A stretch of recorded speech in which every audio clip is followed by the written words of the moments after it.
And hello again, boys and girls. Welcome back to the channel. And it's of course your host Marley Startled. And of course we are continuing to play until of course the new Unity Command 2 DLC comes out. We're still continuing to play Disco Elysium as our detective, who is a hobo free market tax evading lunatic, continues to investigate a murder. When we say investigate a murder, I mean mostly wandering around, aimlessly harassing random people and causing a scene while embarrassing his second in command, or as two I see, Kim, whoever he is. Of course, he's not called Harry, our main guy. He's called something Jacob Ambrose Costal, but hey ho, it is what it is. Anyway, we'd had some missions to do for Everard Clare, who's helping us find our gun, which involves us, guess what, harassing more people. So we have to go in here and harass some random person who we don't know for Everard Clare. This must be it. The basement door is weather-worn. The copper nails holding the upholstery in place have turned green from sea air, and there's a knocker shaped like a lion's head.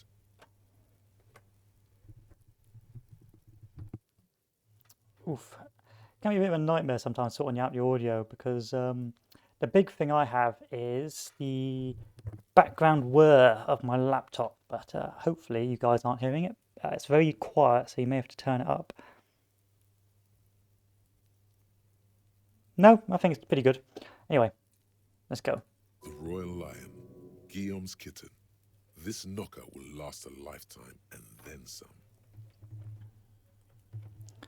Use my Nana's key to unlock the door. Try to be as silent as you can. It takes a bit of rattling of the handle to loosen the bolt. Finally, the door unlocks with a small clack. Thoughts race through your head. Good job. Let's go now. I'm sure there's nothing interesting in there. Only curiosity could account for stepping over that threshold. Maybe there's treasure in there. A white alligator. A fountain of quicksilver. I think Inland Empire is right. We should go in. As you hold the open door, you can feel the air moving. A little draft. A whistle.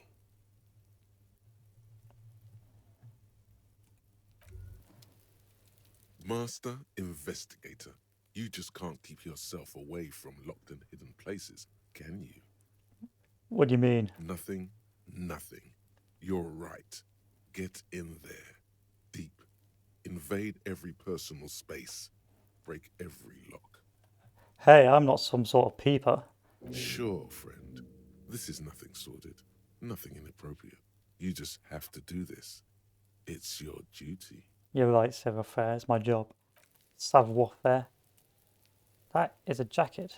I want the jacket. I may have to try and increase perception to get hold of said jacket. But I want a new idea. I think I'm going to go with Massio Socioeconomics next. No, Cop of the Apocalypse. And then with the other one. But I'll do perception first. Sits on the shelf. Each one depicts a human figure. A dark-skinned woman grinning amidst mysterious symbols. A broad-shouldered man shoveling potatoes, and others. Tap on the mugs. A little ring. Though cheerful, the images on the ceramic make you vaguely uncomfortable. These appear to be racist mugs. The lieutenant picks up one of the mugs, then puts it back down with a look of disdain. I'm beginning to feel better about breaking into this man's apartment. Whip out your yellow man mug and compare. Yes, your broken mug friend would feel very much at home here. The same humor, the same mocking lines. There's the missing tin soldier. Whoever lives here might have used the Whirling's container to dump his trash. And now they've drawn the ire of the Union. The plot thickens, as they say. Perhaps you should break into apartments more often. Do you really think it's the same person who put the dead man clothes in the trash? Who knows? I'm not expecting too much from this clothes in the trash lead either way. It might turn out to be some random local matter, but still, a nice coincidence. It probably is just a random local matter. Wherever lives here in Mars, fair-haired fancy heroes with big muscles. I will steal his shirt. Book titled The Hidden World of Walking Sticks. You can almost feel the warmth of the red sun on the flag. Something in here.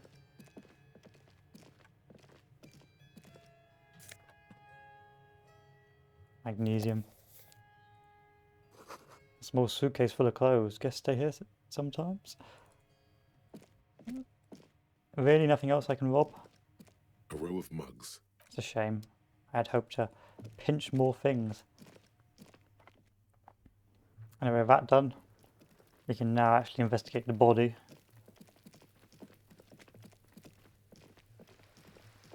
Which has been sort of lying there for a week, but don't worry about it. It's all part of the investigation strategy our great and intelligent Harry has.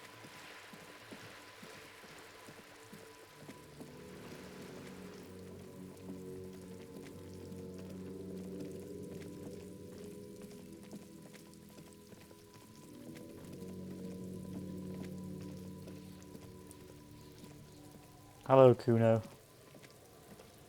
You missed a good show before. A kid came by and completely fucked the tree to pieces. He fucked the tree up! Fucked it good! It was porno! This is all superficial, kids. The race mystery runs deeper than you could ever understand. Wish I could have been here to see it. Now I have some questions. It's all superficial. What is this shit? Let's Fuck indoctrinate no, him into Kuno. a racist You spiel. got your fuck bag down. The huge kipt made him his bottom kipt, Kuno! Stay away from him! Kuno doesn't fucking care. Okay, time to investigate the body. The corpse lies on the ground among the remains of an absolutely demolished pinewood branch. It's Beautiful, gently wipe a laid tear from on your one eye. side. Great job, wise race mentor. I didn't take the idea. I don't understand. Just beautiful. Mr. Measurehead has done a good job. Nothing is too broken or compromised. The victim is ready for a field autopsy. Okay, let's take perception. So I know empathy is a one-way ticket to Speed Town, but I need perception to unlock the other part of this area, so we're going to go with perception. Composure, action speed, perception. And then we'll get the next part. Yes. 1. Investigation of the scene. 2. Initial examination of the victim. 3. Field autopsy. 4. Transportation of the body to the morgue. We are on number 3. The fuck are they on about? Cop's gonna cut his shit up! Don't we have someone else to cut his shit up? It's not about cutting. And no, you and I are detectives. The honorary rank of detective signifies our ability to handle the entire incident chain, from autopsy to cleanup to social work. What do you mean, honorary rank of detective? An honor and a burden attached to your rank once you've proven yourself able, usually after 5 to 8 years of field work. Mine is lieutenant detective. I don't think I'm a detective. You are. Your station would not have assigned you on this case if you weren't. Now, The lieutenant adjusts his glasses and takes a deep breath. Tell me something, dead man. Shoot, Looney Rooney. Nah. Come back later, Corporal. Try to remove the I dead man's thought we boots. decided to leave it to processing.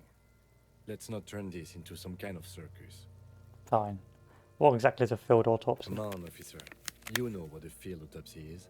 You've done 100 of them. I'll put on a pair of gloves. So if I go to my inventory, I hope yeah, we do. I need to go It's and getting put on really the late. other gloves the lady gave me. There we are. The rotting man, the lieutenant adjusts his glasses and takes a deep breath. Come on, officer. You know what a field autopsy is. You've Let's done get in 100. there. There truly is a time for everything, even for yellow gardening gloves. However, they are lacking hygienically. I suggest you get in there in limited capacity. Fine. I'll ask you when I need you to. For the most part, maybe I should handle the contact and you take notes? Where should I take these notes? In my paperwork? Yes, you see, the field autopsy form is the one on red copy of paper. Open up the ledger with the The paperwork. dead man stares in silence as you crack open the ledger. The bright red paper is covered in boxes and lists, describing the condition of his skin and organs in 3 parts. Above those, An 11-field info form needs filling out first. It begins with Let's begin with It's one. you. Right, Raffio Ambrosius Costello. That's what we are. the corpse is indifferent to your scribblings, just lies there. The next box says Coroner's case number. KK57 0803 dot 0815. Write it down. Next, Name. we've heard the nom de guerre, Lely. It's better than nothing. Write it down. Okay. What's next? Date of birth? NA. Age. Roughly 50. the corpse looks ageless, like meat on a hook, teeming with opportunistic microorganisms, letting out a foul-smelling diamine compound. Your eyes turn watery. Race. Mondial. The pudgy mess of curdled meat looks neither mondial nor anything other. Sex. Fucky, fucky! And the little monster exclaims energetically. Male. Male. Pigs can have sex. Right, pigs. Alright, pigs. This seems more schizo. Naively, the lieutenant does not double-check your notes. El bigo mistako, Lieutenant! Thanks, necktie. Date We're of death. still going with March 4th. 51. Oh, let's write that What down. else? 9. Body identified by is non-applicable. 10. Case number is the same as the coroner's case. KK 57 0503 0815 listens, motionless, with the cargo belt still around his neck. Only one box remains. Evidence of treatment. None. At least not after the initial examination.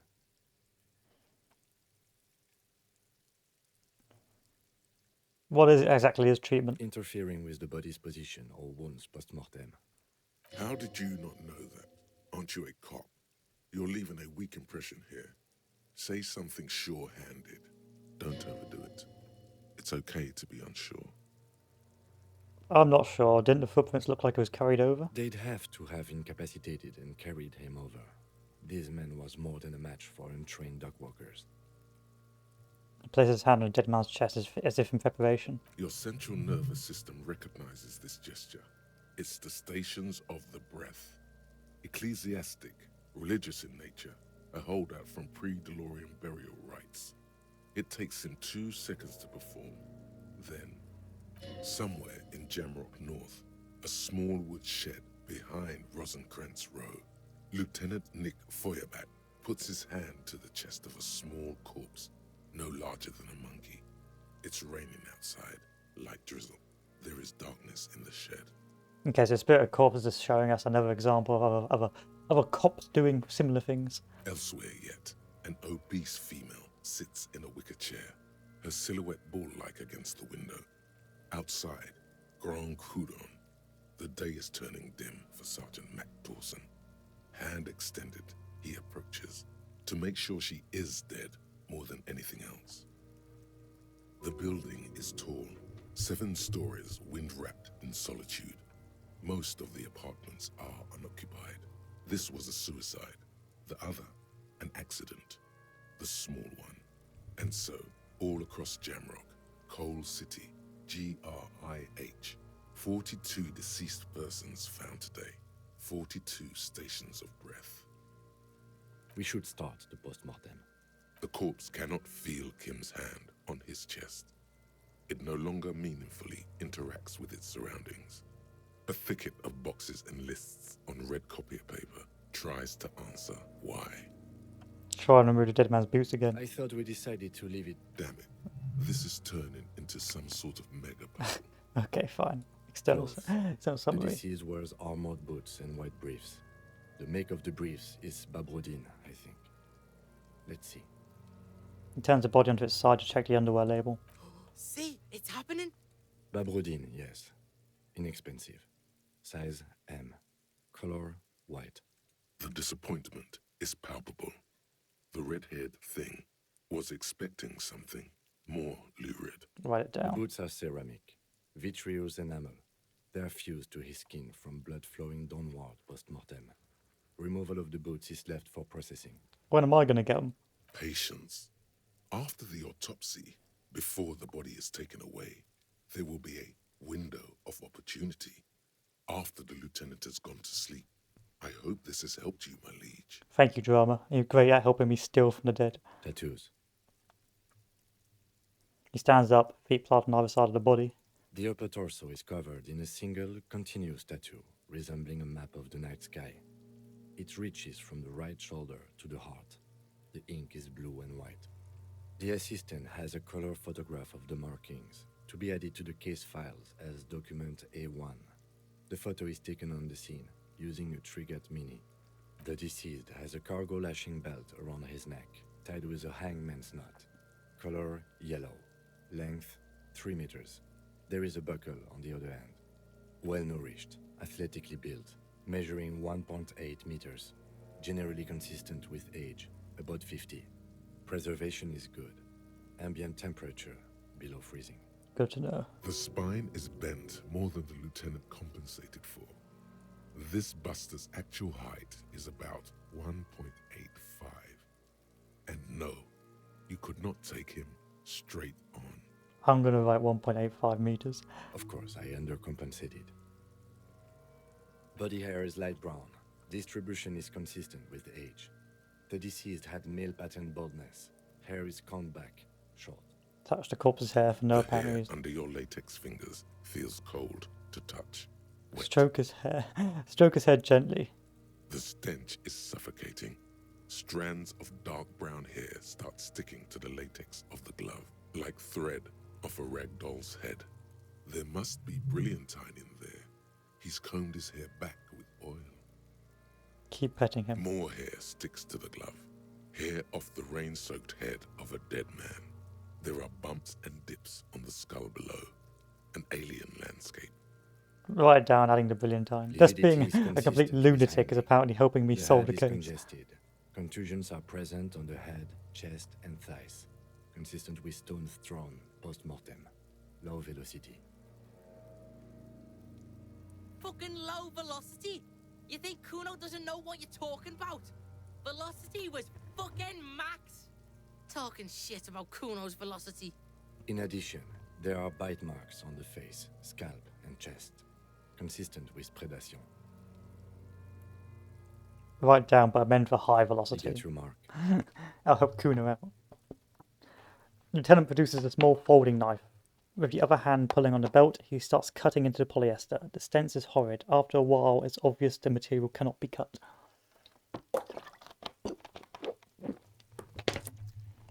The steel wiring. There's too much of it. We need to remove the belt so we can get to the ligature mark. Okay, let's continue. You got just the right tool for that. The chain cutters. Oh yeah, I'm prepared. Pet the chain cutters. The hanged man lets out a joyous little bubble of rot from his nose. Good thing we got these chains cutters. Always good to think ahead. Now, He points to the rope squeezing the dead man's we neck. need to cut the belt to see the ligature mark below. Carefully, with as much precision as you can. See, my pig is gonna fuck his head off. No, he ain't. Your pig's a boring fuck. Yes, I'm Kuno's pig, I agree. You are? This pig is Kuno's. Being Kuno's pig has a steadying effect on your hand. Go with the flow, man. Okay, let's cut it. After some deliberation, you sink the cutters into the knot tying the belt together. You squeeze the rubber handles together, sweat forming on your brow. Press down. Snap. The knot is slashed. Another cut and the belt falls apart like a flower bouquet, revealing the dead man's neck and the dark red ligature mark around it. The rope rises to a point, leaving a gap in the ligature mark. The suspension point is in the back of the neck. Lieutenant has Neil closer, running his finger along a dark red groove until there's a gap. As it ought to. This is where its grip on the curdled meat is gentlest, pulling up. Hemorrhaging is observed on the skin, above and below the ligature mark. The mark is well pronounced, consistent with a drop from 1 or 1.5 meters. Write it down. Chest is intact, normal contour. Abdomen is protuberant, pelvis intact, genitalia. He pulls down the man's underpants. No! Let's get out and see!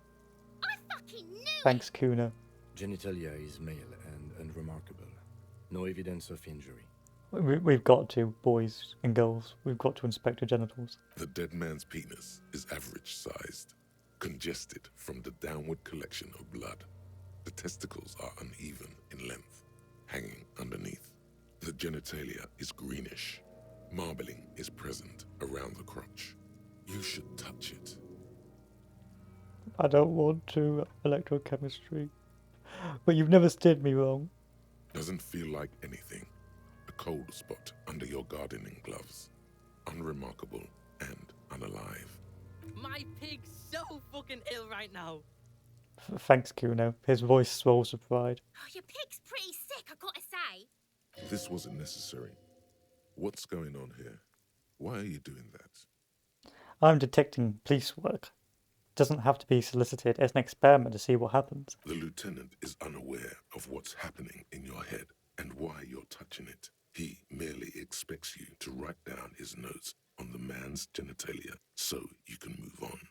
Okay, let's write it down. Back is symmetrical and intact. Upper and lower extremities are intact, but asymmetrical. There are all combat injuries on the right hand, thigh, and hip. Bullets have bitten little pieces out of him. It must have been excruciating, especially the hip. Before you is a temple of pain that knew little tenderness in life. In addition, I see smaller, residual scars, too numerous to count, covering about 30% of his skin. This is the body of a soldier, a mercenary. We have a real museum here. Of battles, wars. Last item, hands. He inspects it and then moves on to the other hand. Pick up the hand. His flesh is cold. Pleased to meet you. My Very- name is... I'm only fucking with you. I know where you're from. From Cappadocia. And your name is Il Corbo. What can I do you for, Il Corbo de Cappadocia? It's good to hold your hand. Do you like it when I stroke your hair? We've met before. I've touched your genitals. Pleasure's all mine. Are you a temple of pain? It's good to hold your hand. Did you like it when I stroked your hair? I did, Kobo. I did. Reminded me of when I was just a small boy. Before this happened to my face and my body. You did me a kindness there. Anytime. We should do this more often. Be close like this, I mean. Thanks. Hands are clean. No sign of injury from struggling. Were we expecting any? I was. Maybe I'm just not seeing them. Honestly, this stench is making it hard for me to think at the moment. Write it down. Ooh. That's all for the external. Well done. What next? Internal examination. Central nervous system. I have nothing. Do you have anything on this man's central nervous system? You don't even have a joke. Write down NA. Musculoskeletal. Purge fluid is coming from the mouth. Not injury related. Eyes and tongue protuberant. Hyoid bone. Let's see. With his eyes almost closed, the lieutenant puts his hand on the dead man's throat and begins to massage it, gently. A rotting smell erupts from the mouth. Purge fluid runs down his lips, black and viscous. You hear cracks as the lieutenant moves his sharp fingers inside the flesh, like the creaking of an old house at night. Yeah, jack that fucker off! The hyoid bone is fractured. The rest of the musculoskeletal system is intact. Unremarkable. Write it down. Respiratory system. As if in prayer, he begins to pry open a dead man's jaws. He stops to exert more force. Both hands are used. He's really doing it. The dead man's teeth cut into his gloved hands. Oral cavity shows no lesions. The victim has received dental implants, possibly after a combat wound. Mouth swollen. Hemorrhaging present in mucosa of the lips and mouth. I look inside the dead man's No mouth. scream, no sigh of relief rises from the darkness inside. It's humid there. Sickly sweet air, unlike anything living. You feel like you're about to throw up again. Straight in that mouth of his. No, you don't. You can keep it in. You can keep anything in. Look deeper inside. You manage to suppress the contractions trying to enter your stomach. All it takes is concentration. Through it, you see nothing but darkness. More meat and darkness. There are ancient mysteries down there, Kobo. Ask me later. Hemorrhaging present in mucus. Lieutenant repeats impatiently, let's go to jaws. The mouth snaps before you. Hepatobiliary. Na. He wipes. What? Why? Don't we have anything? Are you a hepatobiliary expert? Looks at the corpse's stomach with a mixture of tiredness and disgust. I don't think so. Neither am I. And that's it? That's it. Write down a Same name. for toxicology and serology. Both? Unless you have untapped reservoirs of knowledge there.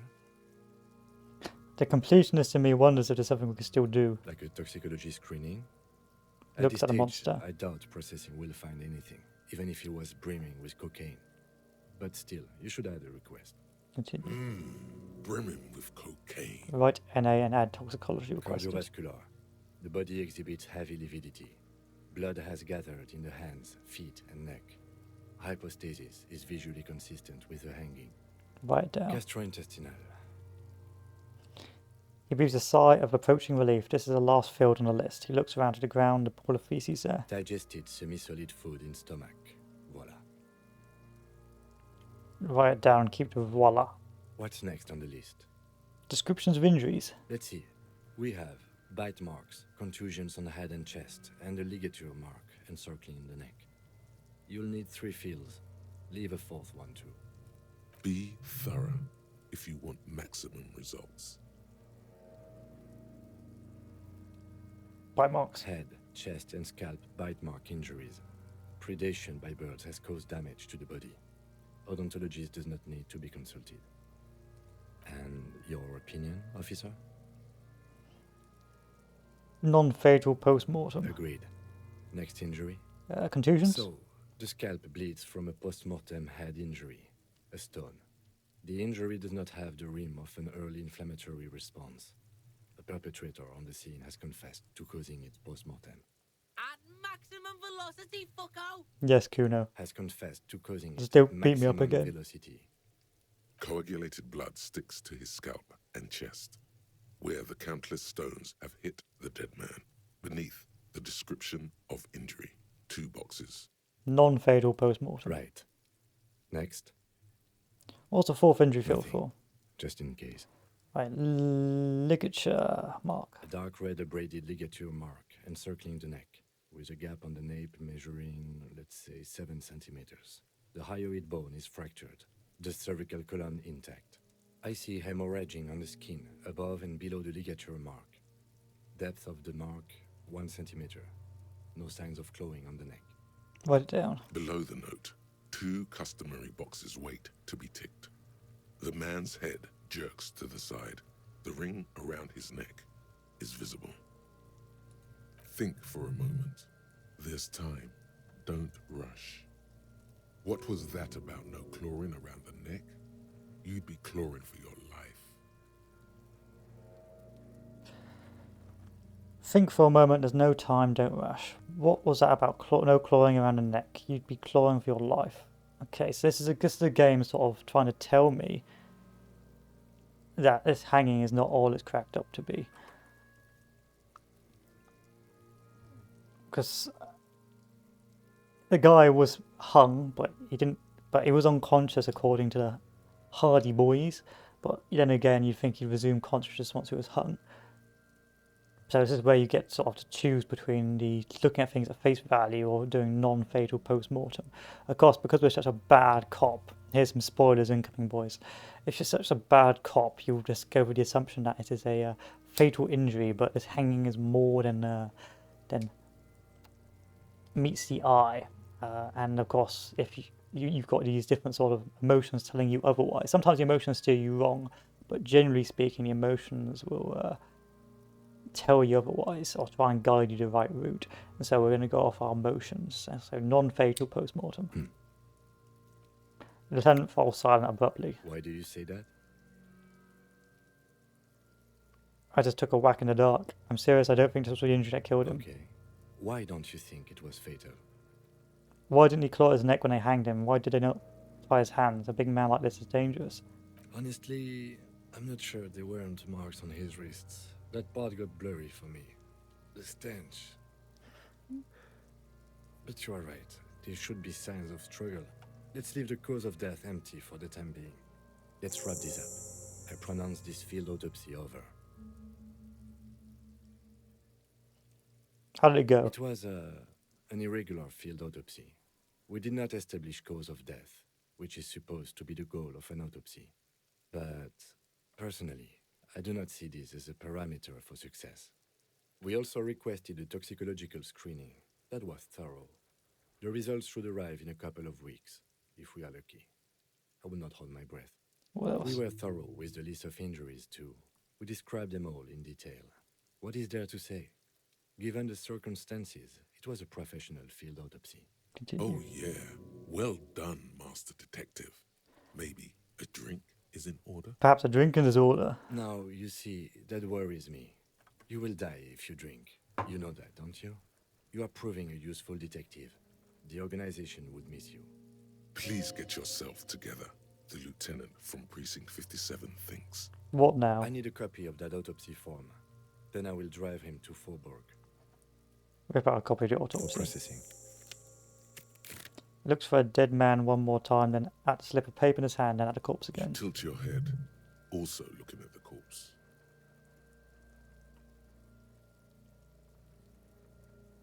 Sets the body one more time. Let's bag him, take him away.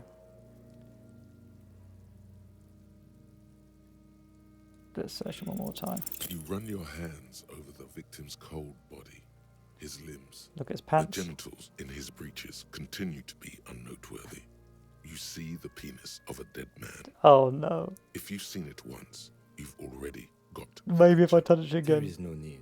We Oh, have thank been God, Kim. thorough with the genitals. Lieutenant looks worried. Do you think we missed something?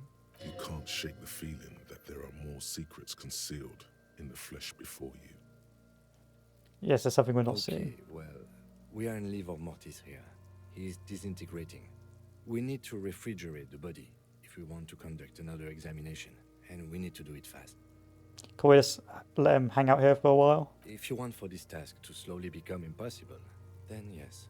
Otherwise, no. He's been hanging out far too long already. We need to ice him. Not to mention the damage that would be dealt to the force's reputation by the corpse just rotting here like this. Why do we It find a would have fish to for the body? be industrial in size. Let's start by asking Gart at the Whirling in Rags and the Fritz store down at the gates. If they don't know, but only if all else fails. Fuck are you looking at, Beano man? You want a piece of the Kuno? Wanna get fucked? Only if all else fails. Hurry. This is one task we can. Soon, you'll be looking for clues in a pile of sludge and bone. Okay, let's see if we can put him on ice. But first, unlock so we can get the Cop of the Apocalypse.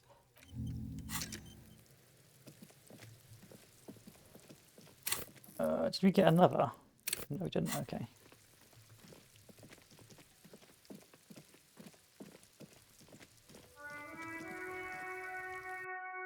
Gart, we need a freezer.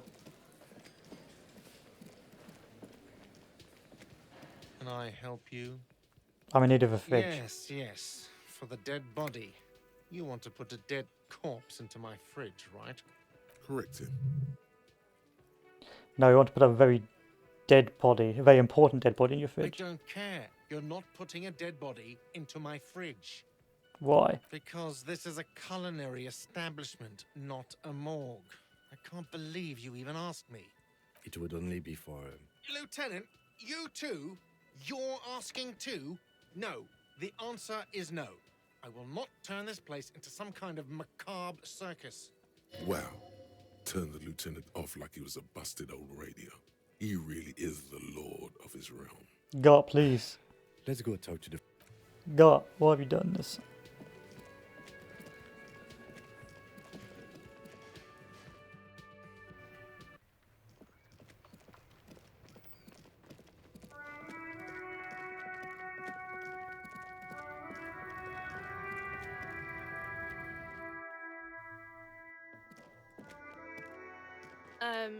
Is this about the questions again?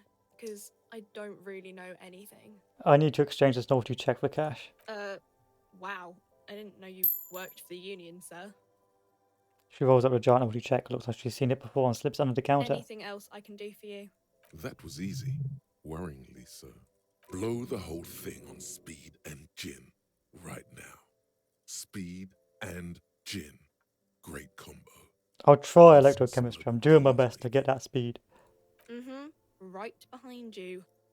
She nods towards a buzzing machine in the corner. You're right, this is a fridge. Wicked. Yeah. She's not really paying attention anymore. I need to store a corpse there.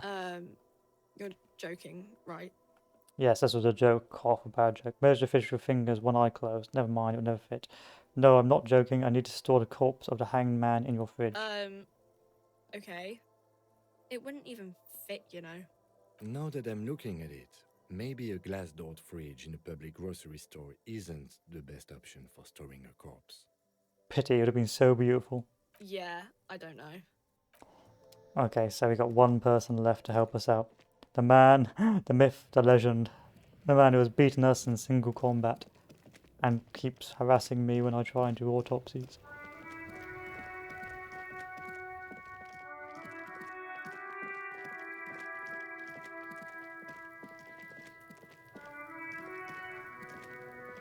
I need a fridge. Does Kuno care? I need a fridge to stash the For body. the fuck him. Good thing you asked the Kunmeister. He nods, Kuno trying to knows a look fridge. older. Perfect for freezing.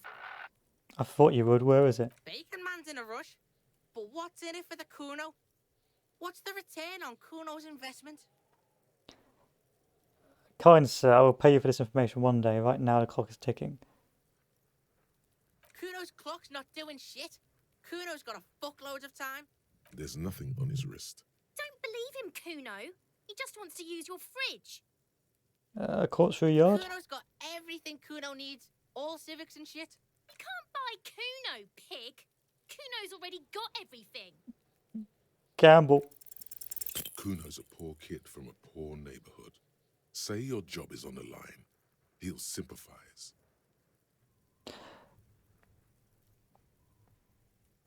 Am I sure about this? Sounds sort of weak. No, it's not weakness. It's sincere. Do not confuse sincerity with weakness. Say it. Rhetoric, you're going to screw me Trust over. me. The fuck are you doing right now? The fuck is this shit? Don't pay attention to him. Just keep telling your sad story. I've lost almost everything, Kuno. My memory, my money, even my name. I can't lose my job too. Please, please help me. It's not that dramatic. We can just send the body to processing. Kuno's never seen anything so lame. Listen, pig. If you were Kuno, the fuck would you care? If you don't tell me, I'll have to go ask other people and that'll take too long. This isn't working. Oh, you lied to me, golden mouth man. You're right, Kuno. If I were Kuno, I probably wouldn't care. Isn't it about me? It's about the people I'm trying to help. It's too late for me anyway. Stop shitting yourself in front of the Kuno. Kuno thought you were some kind of big shit. What is this? Why don't we go pester some other kids now? Kuno doesn't... Kuno, please. Can I tell you to go away? Yes? You seem to be following Excuse me. me? Beat it, you're cramping my Frankly, style. detective, you're in a deranged state. I can't let you proceed without close supervision. In fact, under normal circumstances, I'd be duty-bound to report you. Take it as a token of good faith between our precincts that I haven't done so. What if I need some me time? Some you time? This is a police investigation, not a journey of self-discovery. You'll still have your evenings to yourself. On second thought, maybe I need someone to crap my style every now and then. You might. It's important not to let one's style interfere with their work. Thanks, Kim. Well, that body's staying there until I can loot it.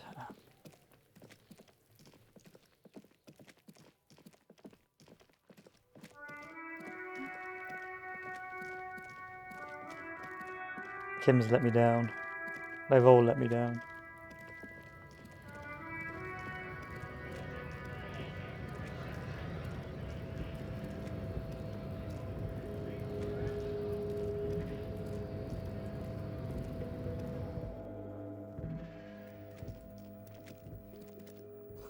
Giant heart spin on a pillow and a pattern of coffee rings on the armrest. Kim White. Oh, my jacket. Looks like someone left his tarpaulin cloak hanging on the railing here. There is a white rectangle clearly visible on its back. This is your cloak. You can feel it. I think this jacket's mine, Lieutenant. Yes, it does bear the RCM insignia, and we are the only detectives in Martinez. You think I should get it? The service cloak issued to you by your station? Yes, yes, I do. Grab the cloak. As your fingers touch the tarpaulin, it almost feels like the cloak wants to deliver a message of comfort through your fingertips. I will shield you from the elements and give my life for yours. That's what the cloak is relaying. Thanks, cloak. It's time to put you on.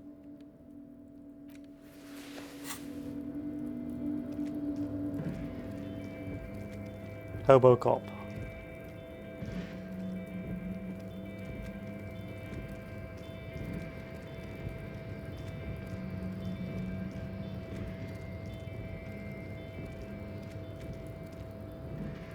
You're back before the I need container. rhetoric. I don't think I'm going to get anything from that.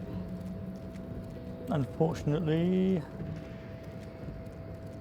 Right, let's go back to Everard, tell him we've done his dirty work. Hopefully he'll give me my gun back.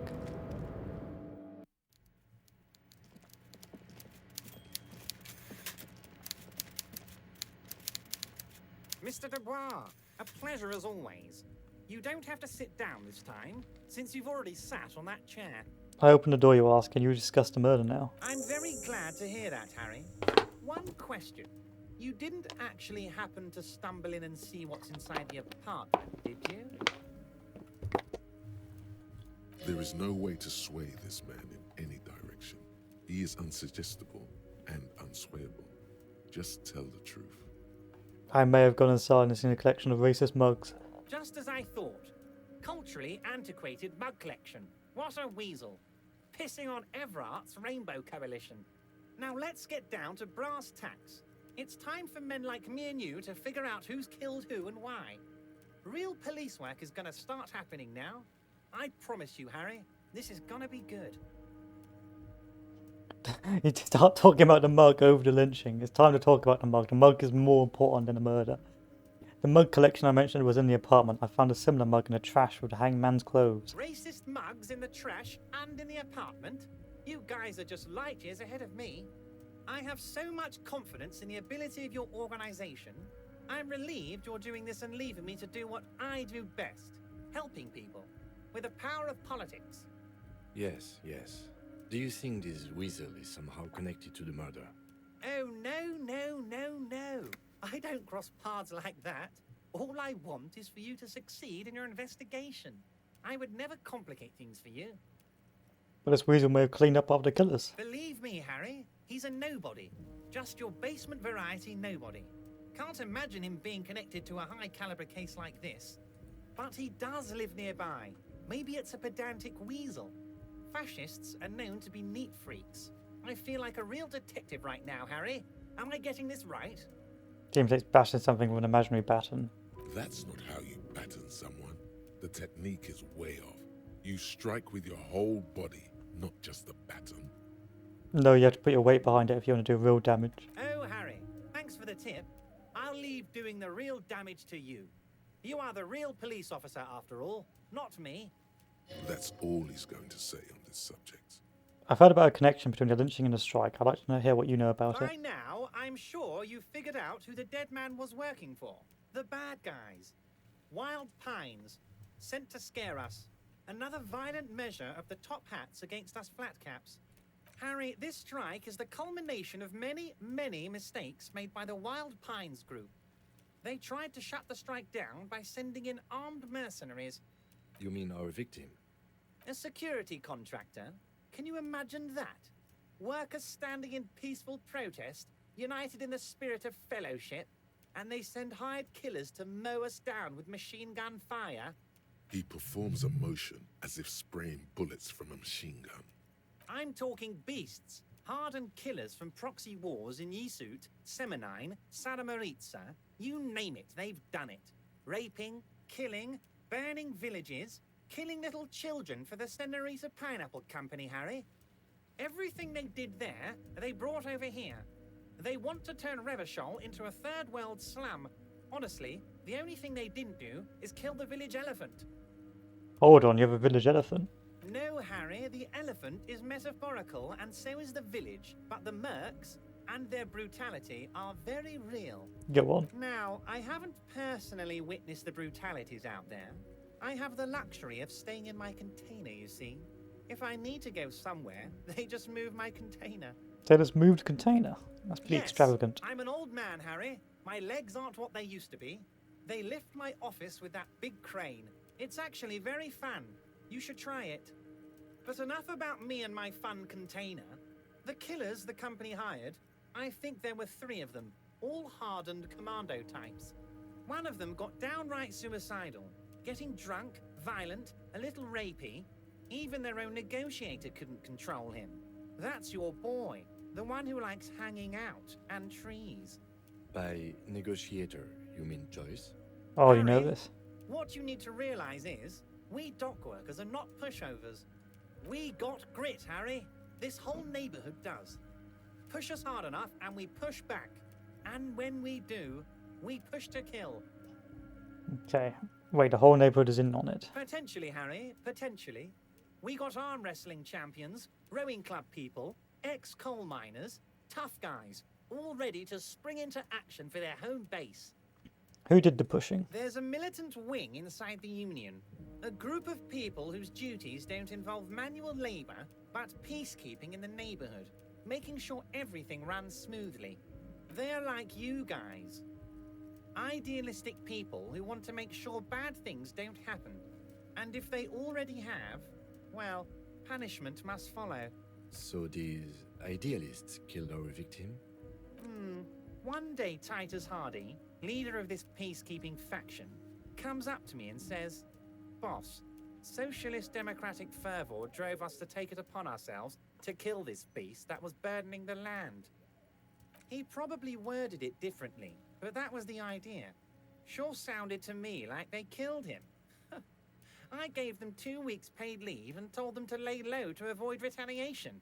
Aren't you worried we might arrest them for this? Oh, I'm not at all worried about that.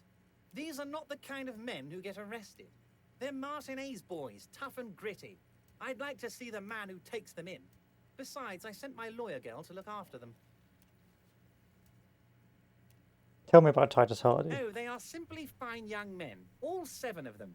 Exemplary union members, always working to advance their position in the local That's a lie. socialist There's democratic 8 of them. movement. Core members. Old Theo used to run them, but things really kicked into gear when Titus took the reins and named the group after himself. Gotta love his initiative. Interesting. Who's second in command? They're almost all of them great guys, born leaders. Whatever happened, I'm sure they only had the best interests of Martinez and Revachol in mind.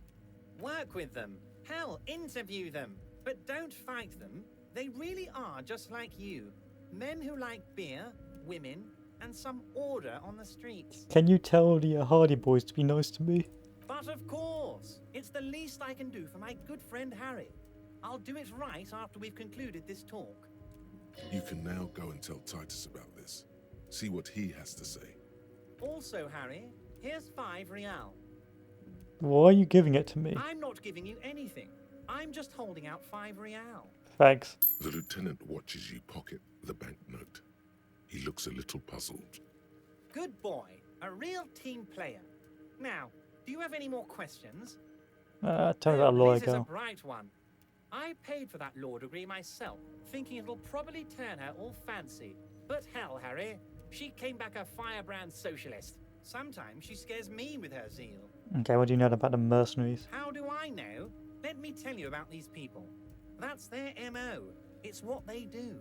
Last winter, some poor workers in Terminal E went on a little strike. The company sent in Sediment, a security contractor. The strike was over the workers' right to wear protective footwear, Harry. These guys turn up and start beating people. Tell you what, Harry, I wouldn't be surprised if we got the same mercenary company after a little rebranding. And I'm sure as hell not surprised to see an army of scabs under my gates. So you believe the scabs were organized by the security contractor? You said it. Hell, one of those guys looks big enough to take down that proverbial elephant. Boys like that don't just happen to show up during strikes. Name of the company is Crenell this time. It may have been a settlement before. Of course. You're always one step ahead of me, Harry. I'm no genius. I'm in this position because people like me. The remaining mercenaries are organising a tribunal to take on the Hardys. Tribunal? That sounds serious, Harry. We Union men should be shitting ourselves. I wish you hadn't told me that. I'm gonna lose sleep over this. Let's change the subject. He's clearly happy about the tribunal.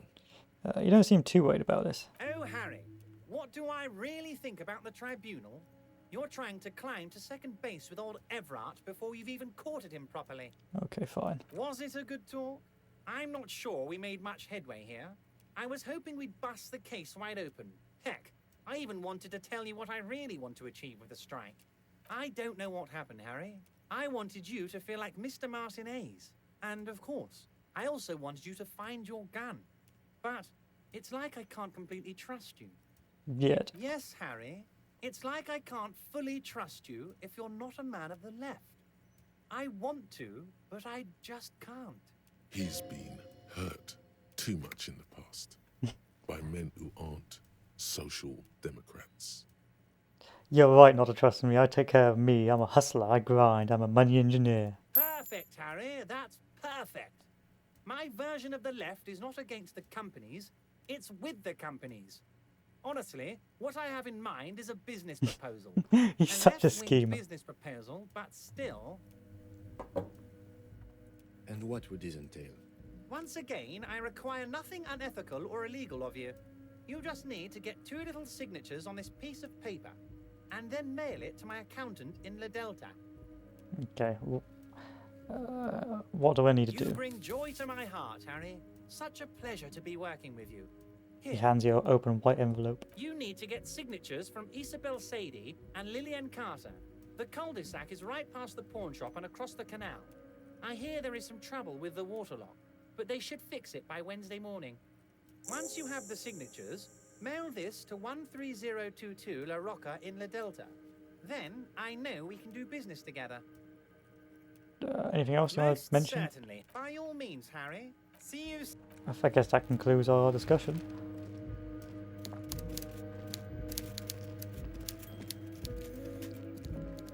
He's lying as well because we know there's 8 people in that tribunal, but he lies very easily. It's very easy in this game to just immediately take things at face value. So if it means that if you play this once, you may come away and you play it wrong. You may come away thinking you've played the game properly or found the truth, but actually you haven't, because the game will continue with the illusion that you sort of have discovered everything you needed to. Because it does try at some stages, like as you saw, you sure you really want to send the body off now, sort of guide you away from making a decision as yet. But you can completely screw up the case and just not solve it.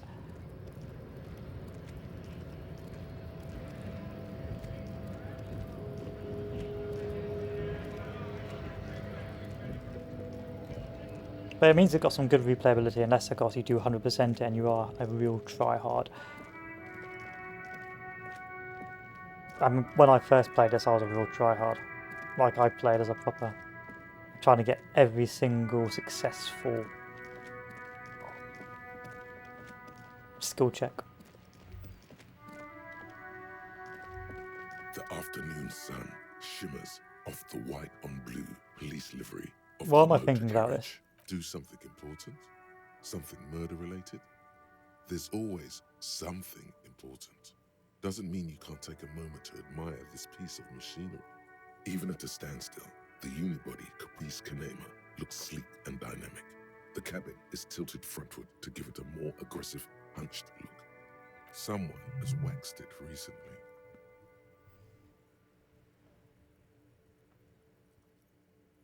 This machine really puts the loco back in locomotion, points at the vehicle. Very cool. Mm-hmm. You want to take a closer look? A fire machine, run your hand over the smooth metal surface. Yes. An extraordinary machine. It's nice and all, but why so modest? Put some zing into it. Flare it up. Slam it down. It's a bit girly right now. Fit it with some proper off-road components. You need to slam it, Kim. Make it more imposing. Sorry, I'm not following you. Lingo it up. Drop the ride, 200 mil, get the camber to frosty minuses. I don't know what I mean. No, that's porno tuning. Use bigger words. It needs a massive aero kit and gargantuan roof mounted. Porno. That's short for pornography.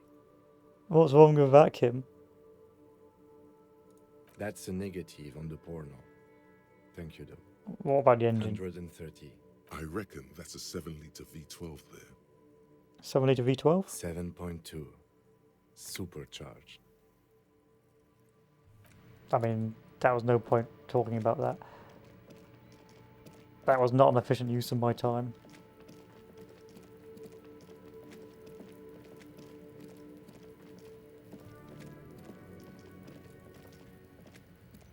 An inconspicuous pile of the roofing material because there's a secret door hidden behind the panels of Eternite.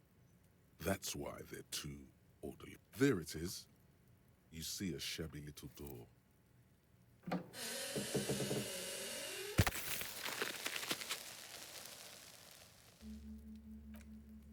What is this then?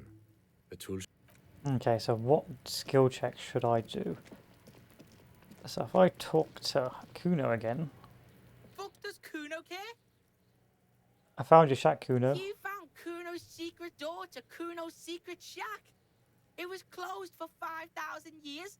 How the fuck did you get in? I phase shifted. Shit. Get the fuck out of here. You can't do that. He can't do that, Kuno. He's trying to fuck at you again. Pigs can't displace. Can't do that teleport shit. He says to himself, then turns to you. How did you like it in there, pig old boy? Kuno's got a lot of cool shit there, right? I've heard enough of this. Good call, Pigmeister. Don't come and talk to Kuno about his kingdom. Kuno doesn't... Alright, so I need empathy, I think. Fuck does Kuno care? I need empathy. Kuno Okay. doesn't... Or pain threshold. Which to do, empathy or pain threshold?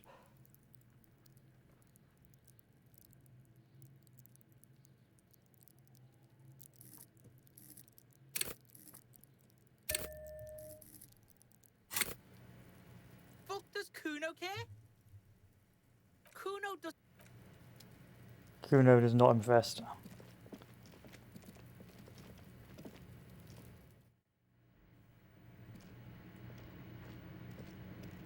An empty tube solam magnesium supplement is here. A cured pig's head looks mummified. A silver plate with traces of bone yellow powder. Amphetamine. Sweet amphetamine. Maybe this Kuno kid knows where to find more. The lieutenant isn't studying the powder in the mirror. He's studying you. I heard amphetamines make you a really good detective. Are you a really good detective? No. I'm just a regular detective, thank you very much. So wasn't thinking about taking it, I swear, I was thinking about justice. Of course, detective. Swift justice. Don't worry, we don't have to investigate every trace of narcotics. The lieutenant points to a lad in the corner. Yeah. Swift, lightning justice. Faster. Harder. Justicer. See that ladder there? It's probably another way into the industrial harbor, no? A secret path the local kids use. But I haven't found the speed yet. Get out of the way or get effed. There's actually a found slogan from an aggressive youth-orientated campaign. There's money here as well.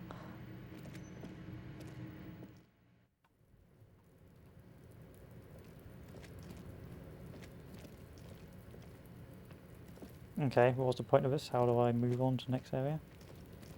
Oh, it's up here. Doorway is going to collapse soon. Restoration pillars keep the ruins together. What's this? Postcard. Coins. That's all there is. That's a shame. I was hoping for a bit more than that.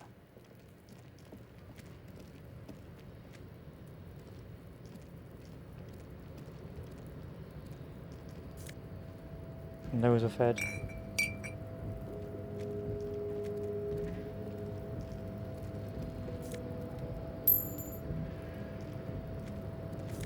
Money. So I think you can jump down here if you wanted to, if you hadn't already found a way up. This is where you get around, another alternate route to get around to where you need to go. You get a little skill check to say, do you want to jump down? And you may screw up if you try it.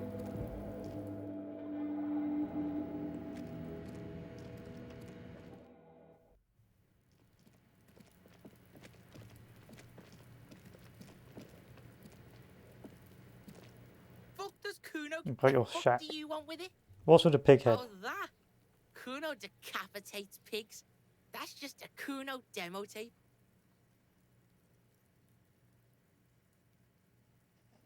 Cool pig head, I liked it. I got one too. Point at your head. It's shit. Demo tape, like kind of, what are you trying to send me a message? Yeah, let's go this one. What? What is this shit? Fucking on yourself.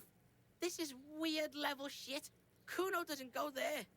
Fuck your shit back to normal. What is this? I found a plate covered with powder, didn't you? That's where Kuno gets his daily hit of electric. Kuno Shazam. Kuno rides the fucking lightning in there, pig. Bet you'd like to ride the lightning too, wouldn't you? You feel tired and old, but you could have that sparkle in your eyes. What's with the tube of Magno Salam? It's a vitamin, pig. Don't you know anything? It's magnesium, right? Yeah, it's the mag.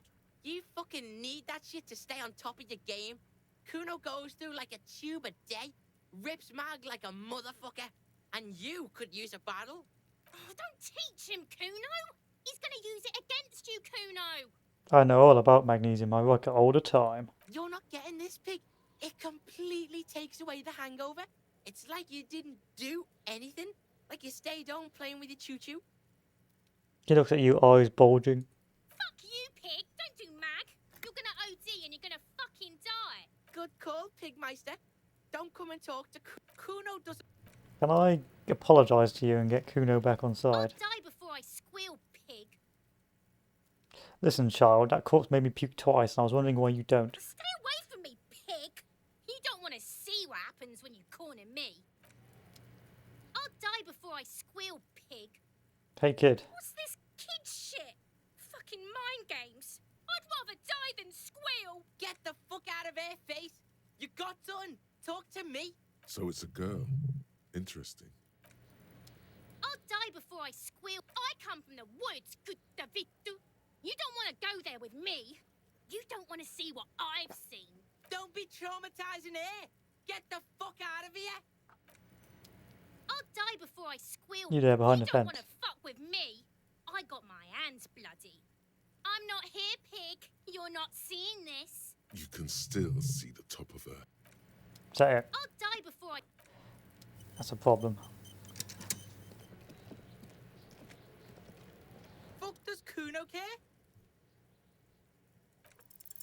What's going on? Is an ungovernable youth on your crimes. Get your snout out of Kuno. You should give up. You okay? That went wrong. Kuno doesn't. Yeah, it's never gonna work.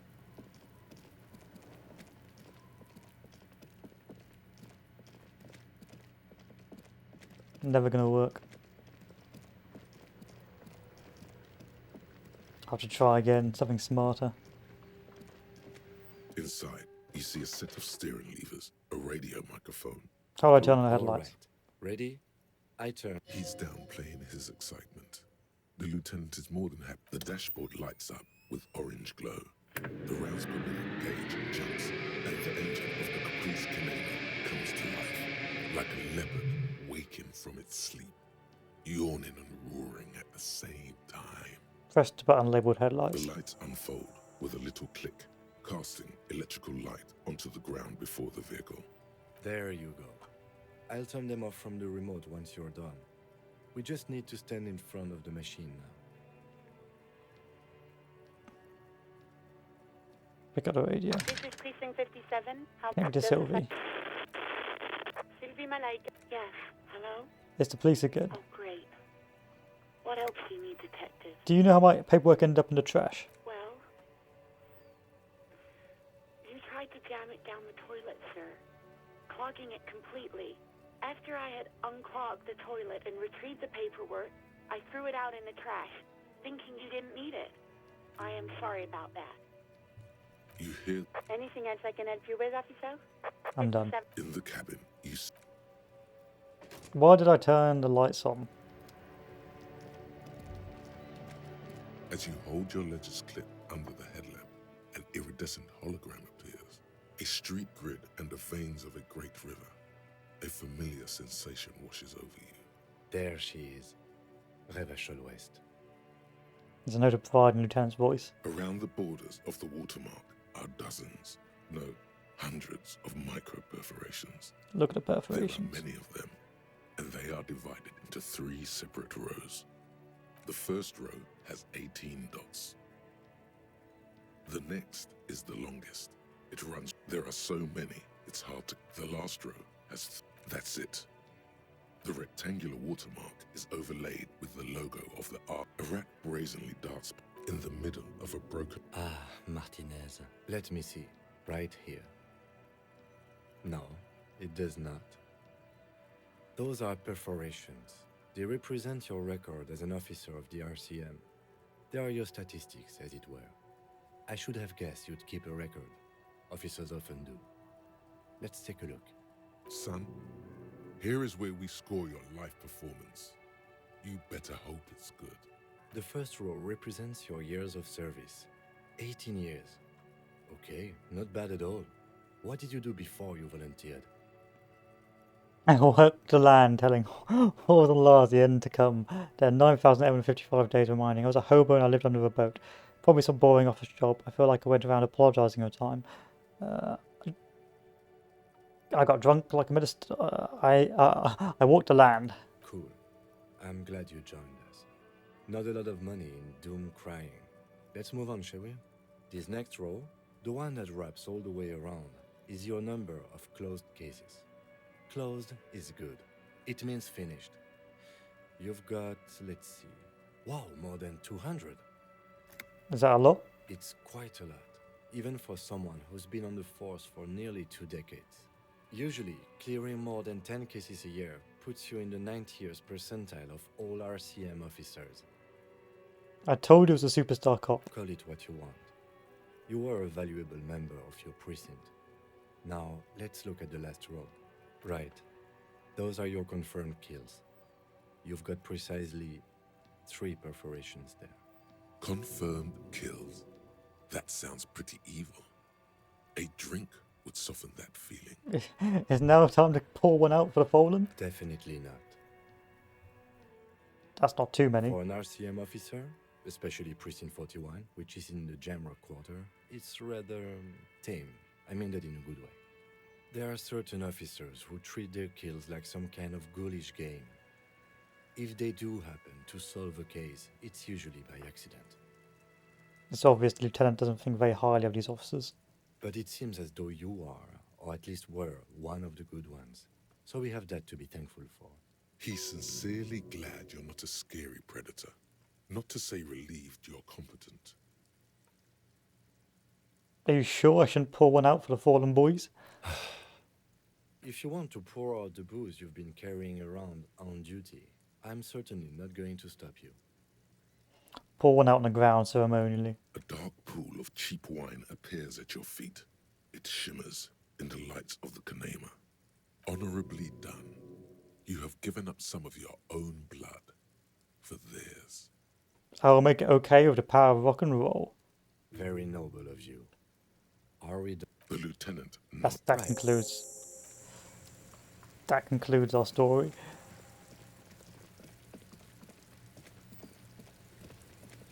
I suppose we'll go back to the company lady. Oh, I know where we'll go. We're going to talk to the guy and give him his photo. The balls person.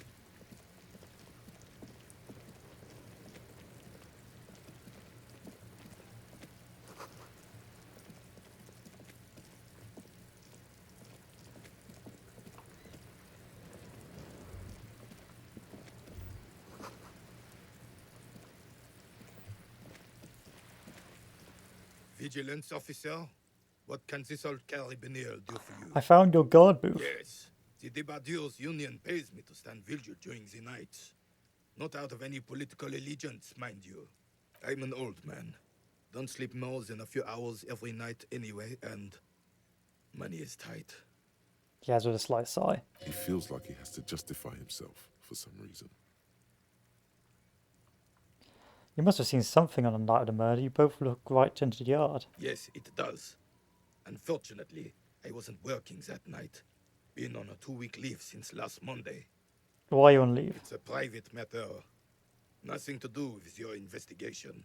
You see, officer, René is the kind of man would rather die than admit he needs medical assistance or, God forbid, sick it.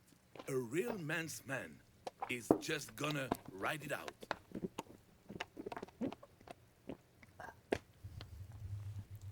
I'm fine, goddammit. Mind your own business. It's nothing.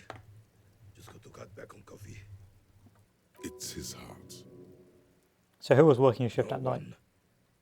The boss has been unmanned since last Monday. There's no other guard. It's just me. No one has been guarding the container yard since last Monday. Yes. It's not actually an issue. I mean... Look, officers, the container yard doesn't actually need a guardsman. Never had one before René. Monsieur Claire had that booth built specially for him. It's mostly decorative. Mostly decorative. The possibility of someone being in there is enough to discourage any ill-minded individuals.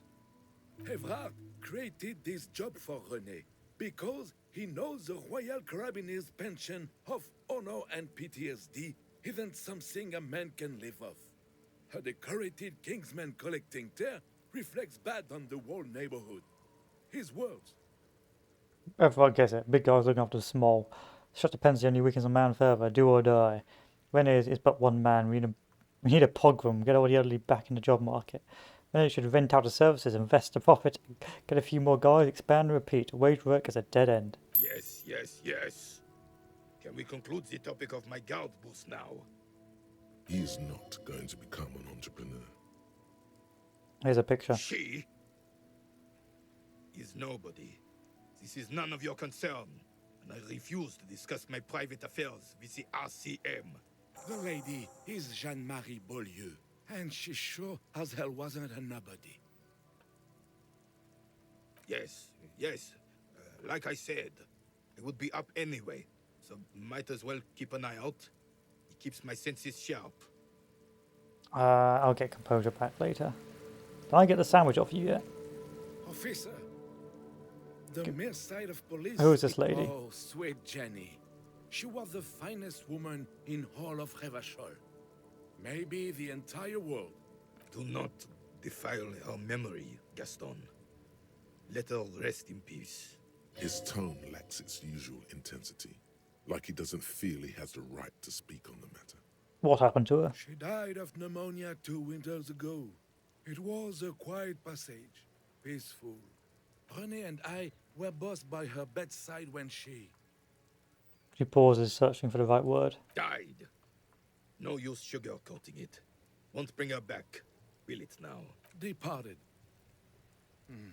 Until the very end she couldn't decide between us. The most indecisive woman I've ever met. A quick grimace of pain passes over René's features, but he immediately regains control. His face now a dispassionate mask again. So you both know her? We knew her, all right. Lived on the same street our entire lives, just 2 houses apart. The 3 of us have been best friends since we were 4. She was René's first girl, back when the prick was 16. They were courting till he decided he'd rather die for some great ideal than just be happy. And then you stole her from me. Easy, fellas. No need for this to get ugly. Sorry, but I really want to ask. Do not intervene. Well, technically, you stole her from me, because we'd been pretty close ever since you two had that falling out over the ink you spilled over her pretty yellow dress. We were just boys then. This was different. You No point starting this all over again. For the thousandth and the first time. Especially when we have company. Officer, Why do you think she was indecisive? She could never make up her mind about anything. What to have for breakfast, favorite color, or which one of us to marry. The look in his eyes is happy and distant. She was always leaving one of us for the other, but never long enough to actually get married. Women, right? That's a bit odd. Heck, technically, we're both still engaged to her. you always confused her. Couldn't let us be happy. Seduced her with your fancy words and pastries. He suddenly remembers you are still there. Thanks for Of course, sharing. officer.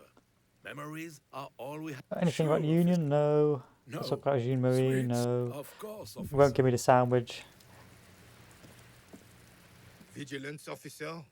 What can this old carabinier do for you? And we're back to Jean Marie. There's nothing for you to understand here. It is not her death you are investigating. Where's the photo of you two taken? Provincial Fair of 91 in the Faubourg district. A parade was held to honor Guillaume Le Lion's name day, and the Carabiniers marched in the place of He honor. looks happy. This was the happiest day of my life. What happened to you, Gaston and Jean I was Marie? 22 when I returned from King Guillaume's Akira operation in the south and found my sweetheart in the arms of this wretch. I won her back, but while I was dealing with some issues, You were like a dark cloud sucking the joy out of every living thing around you. And you hurt her. Why am I causing these two friends to hate each other? Dark cloud. That sounds unpleasantly familiar.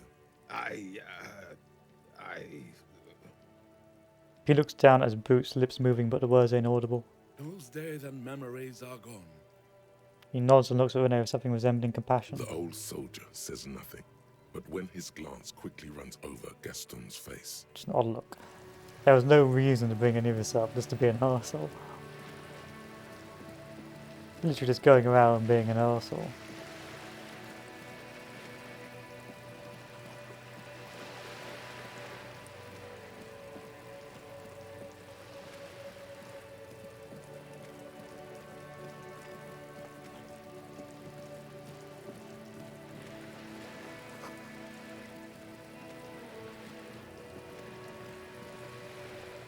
You're back. Good. What can I help you with? Not an umbrella, I hope. I don't need one myself, you see. She pats her wet raincoat. all around you, rain keeps falling down. On the wooden boards she's standing on, and on the water around you. I don't need one, I've got a cloak. Very rugged. Good choice. Now, I suspect you had questions. Nothing like talking to pass a rainy day. Am I right? I've talked to everyone, You Claire. have. And how did you like Mr. Clare? Finally, time to choose sides.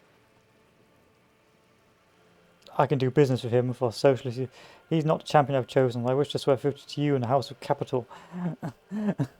I can do business with him. It's not important if I liked him. I was doing my job. He's a beautiful man, beautiful and just. He's a hero of the workers' women. He's a champion of sworn victory. He's a bloated rainbow socialist. Let's go with he's a beautiful man, beautiful and just. Just? In what way? In a funky socialist way, he looks out for the people. In a nice, crunchy, white working class way, of course. Yes, he's not actually just, is he? He's useless. In a funky socialist way. Of course. Some of them, at least. The ones who work for him. How else would he have stayed in power all these years? No, wait. Actually, corruption. That's how he's done it. Fantastic, Verm-like corruption. Reaching into the bowels of the earth. She looks at the ground and nods. The position of my unusual colleague does not reflect official policy. I hope you understand. The RCM does not pick sides. Of course. And I don't expect you to share anything he told you with me. I'm not a corrupt Verm myself. However, if you felt like discussing something, how could I stop you? Are we not human? Are we not curious to hear another person's take? It's only natural. We would only be gossiping, Tell her she'll like you for it. Thanks, electrochemistry. Yes, your disgusting necktie agrees completely. Let's gossip. Mr. Everard helped me find my gun. Oh. That's so helpful of him. The lieutenant looks at you, and you can swear his jaw muscle is trembling. He's able to contain the anger and surprise. When I said be wacky, I didn't mean wildly, grossly irresponsible and damaging to the RCM. Unconventional police officers sometimes lose their guns. They then go around and tell people about this to gauge their reactions. It's all part of detecting. It's all part of detecting. I don't think it is. Incredible. Simply incredible. And how is it going? Has this detecting produced a gun? Mr. Everard has helped me find my gun. Ah, yes. As you said. She looks confused for a moment. Please don't get him in a loop. If he gets in a loop, it will last forever. Ask him to say something else, please. Totally slanderous. Maybe you've gotten into one tiny loop once. Of course. Thank you for the advice. I'm glad you were here to assist. Your other dealings with Everard are still of considerable interest to me. The lieutenant will be more lenient toward sharing those, hopefully. Oh. The lieutenant, look, he's able. When I said... Oh no, he can't do that anymore. Ah, please, totally of course. The lieutenant will be more lenient toward sharing those. He asked me to open a The door. referral, you mean? I take it this was for someone in the RCM. Don't answer that. No, I mean like a real door to someone's house. Oh my. A real door. The lieutenant does not say anything, but you hear the nylon of his jacket rustle as he looks at you. I helped scare someone from Mr. Clare. My. I'm just going What to screw I'm my hearing reputation up. is you inspected a premises because you suspected that it was involved in the narcotics trade. And in the process, you turned up some information relevant to your investigation. Only from Everard, surprisingly. Frankly, what was done was not pretty at all, but neither was it illegal, and it was not for nothing. This seems serious. I advise you to be very selective with what information you choose to share. This may have consequences beyond our line of sight. Okay, we already know about the mercs. Misinformation. Hurry up on that probe. She was worried for a moment that she's overplayed her hand by not sharing info sooner. Then she settles down. Didn't seem worried about it. Brinkmanship or saber rattling? Was he surrounded by union men he wanted to impress? He wasn't trying to impress anyone. I think he wants things to Or escalate. he wants you and me to believe he wants to go to war? There's always that risk, man.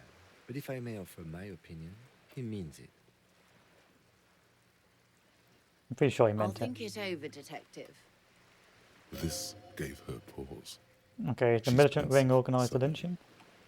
Hard to say about what. How benevolent.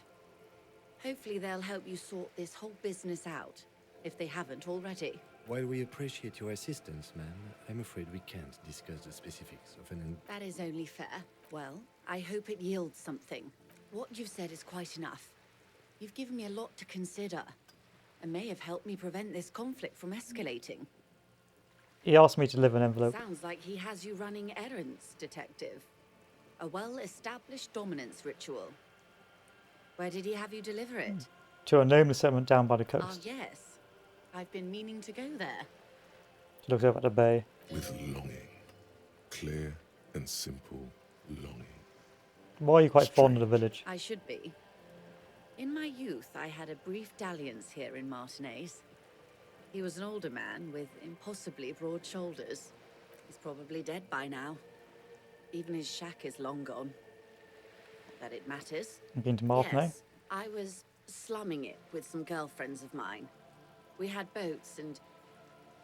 Don't hold it against me. My paramour certainly did not. Sounds like you missed those times. Not overly so. It's not like this was the only place we visited.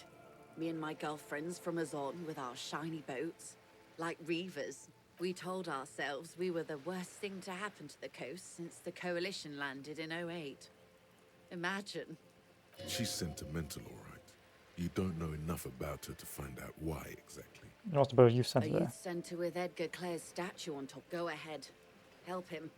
Yes. I'm sad I'll never have the time, full of ghosts and ancient memories. Alright, Of that course, concludes. until then, is there anything I can... That somewhat helped me, but I still have some things to do. I haven't finished off the case yet. But because of the way I've been playing, or quote-unquote investigating, I don't think I'm going to get to the correct answer to this case.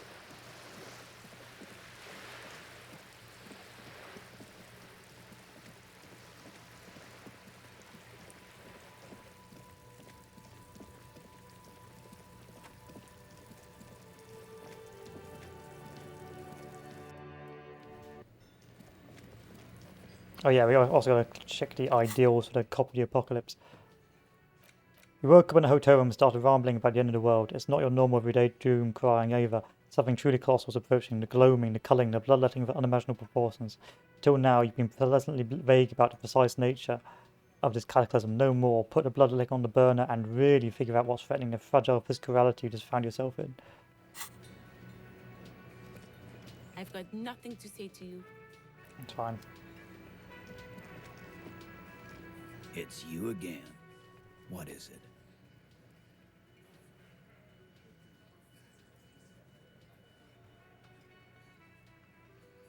Me and Everett talked. I promise you to cooperate. Oh, so you went and talked to my mommy, and now she's making me play with you. Is that it, lawman? And what's gonna happen if we don't? You're gonna go and tell on us? Why don't you push me some more and find out, Gimp? You gonna let him talk to me like that, Titus? He turns his eyes full of hurt to the big man. Let's see. Yeah, I guess I am, you big pussy. The old man sent word you'd be around again. That's the reason I'm being so forthcoming with you. Don't wear it out. Can't do that yet. I mean, I potentially could, but it'd be a risk. Behind the dock workers, a ceiling. Still not time yet.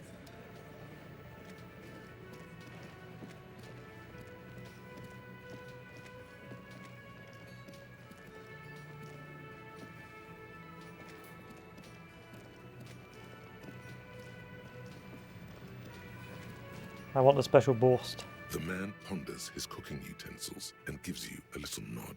I need a fish to The store a man corpse. keeps shaking his head. His eyes seem sad. Then he starts swiping crumbs off the countertop. I don't think he understands, officer. We need to find some other way to make ourselves clear. I know, Kim. I know. Make stabbing motions at the meat on the cutting table. I need to get the corpse into the fridge. Point to Kim into the fridge. Point to the fridge. Why am I the corpse? He turns his eyes to the cook, who gives you both a big bright smile. Doesn't matter. I don't think he understood us anyway. He wouldn't be smiling if he did. Make stabbing motions at the meat. What are you doing? The cook looks at you doing the charade and smiles. Points towards the The fridge. cook says something. It's quite animated, but you still don't understand. Point at the fridge. Oh, no. Body no fit fridge. Fridge more. How do you know? Maybe it's a small body. No. I know. Listen to him. This is a man who clearly knows about bodies and fridges, and bodies fitting into fridges. Okay, we have our answer. It won't fit. We need a bigger fridge. Your friend's a banana. The mention of manana gets his attention. He smiles and delivers a whole slew of unfamiliar words and lively gestures. Then he falls silent again. They're friends. What's in this borscht? Let's find out the case of The the mission man borscht. says a couple of sentences in that strange language of his, and then seems to wait for you to speak. Yes. Borscht need more vodka? Picks up a bottle from the shelf. Okay, so it's vodka that keeps the men happy and in good spirits. Clever move by the Union. Vodka borscht! I love it, Bratan! Turn it the fuck up and then ask for some yourself. Turning it up seems like a dangerous idea, honestly. The place is a powder keg. Turn the vodka up. He smiles, nodding vigorously, then pours half a bottle of vodka into the pot. With a whistle, he stirs the brew. I need some of it. He smiles and nods enthusiastically, and, chattering away in his language, ladles some brew into a small thermal cup. Thank you. Alright, where's this vodka?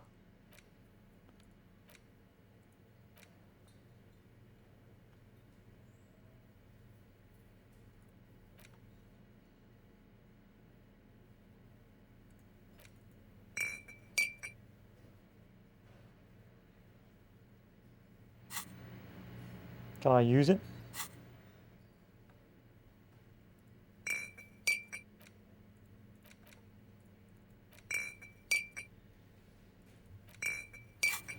Oh, just carry that around, I guess.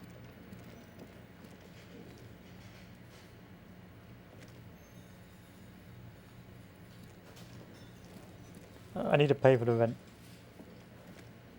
Can I help you?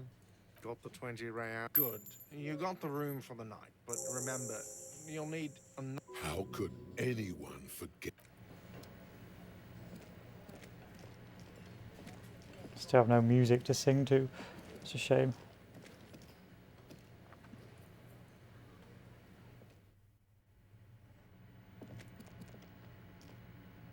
The door is closed.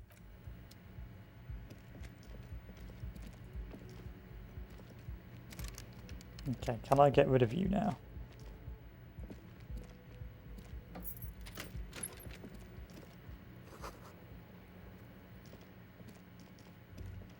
Kim also tries not to look at the pile of taped viscera on the carpet, or the weird suitcase on the hat rack, or the potted plant dying in the corner. But it's all just too morbid to ignore. The man is finding it hard not to trip on the tape, and not to send any of the bottles rolling across the floor, where unidentifiable sludge makes it hard for him to breathe. Smells of vomit in here. This is where the magic happens. And by that you mean crimes against humanity? This is an expression of me, my individualism. I defied bourgeoisie morality in here, defied it hard. I have no idea what that means. Okay, I got another point. So what am I going to use my another point for?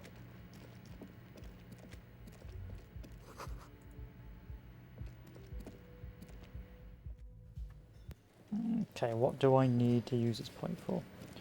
I believe it is for this fellow here. It's you again. What is it?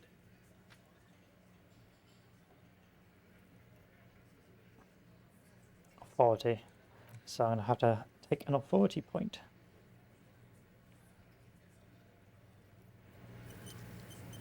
Ah, I know the meta. It's Talk to you him. again. What is it? Talk to this bad boy, try and pass it. If I fail it, try and upgrade authority next.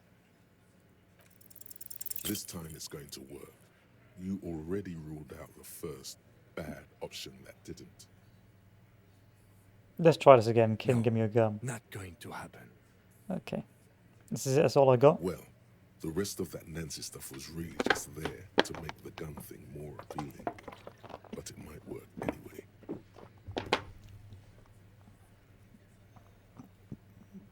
First you tell me someone's been and then you say who. That's bullshit. Stop shitting your pants. You don't need to know, all right? We took care of it. The law handled it, all right? Yeah. Aren't you listening? It's done. Finito. You're the law, I'm the law. For God's sake, stop shouting! Stop breaking things in my establishment! Stop provoking those oafs! Sounds like someone's damn broke. They're not going to give you anything, can't you see? I can't have a police interrogation in here. People are trying to eat. You're gonna tear your stupid hairy head off, Gart. Wait, what? Easy, babes. What is this? I can't have a slap fight in my bar. It's embarrassing. We are deep, deep in Far's territory. We need to cool off and re-engage later. Everyone can see you picked some wrong options. Next time you have to come up with better things to say. Fine, I'm gonna go and now do my skill point into authority. And so hopefully this is... It's you again. We can push What this is through. it?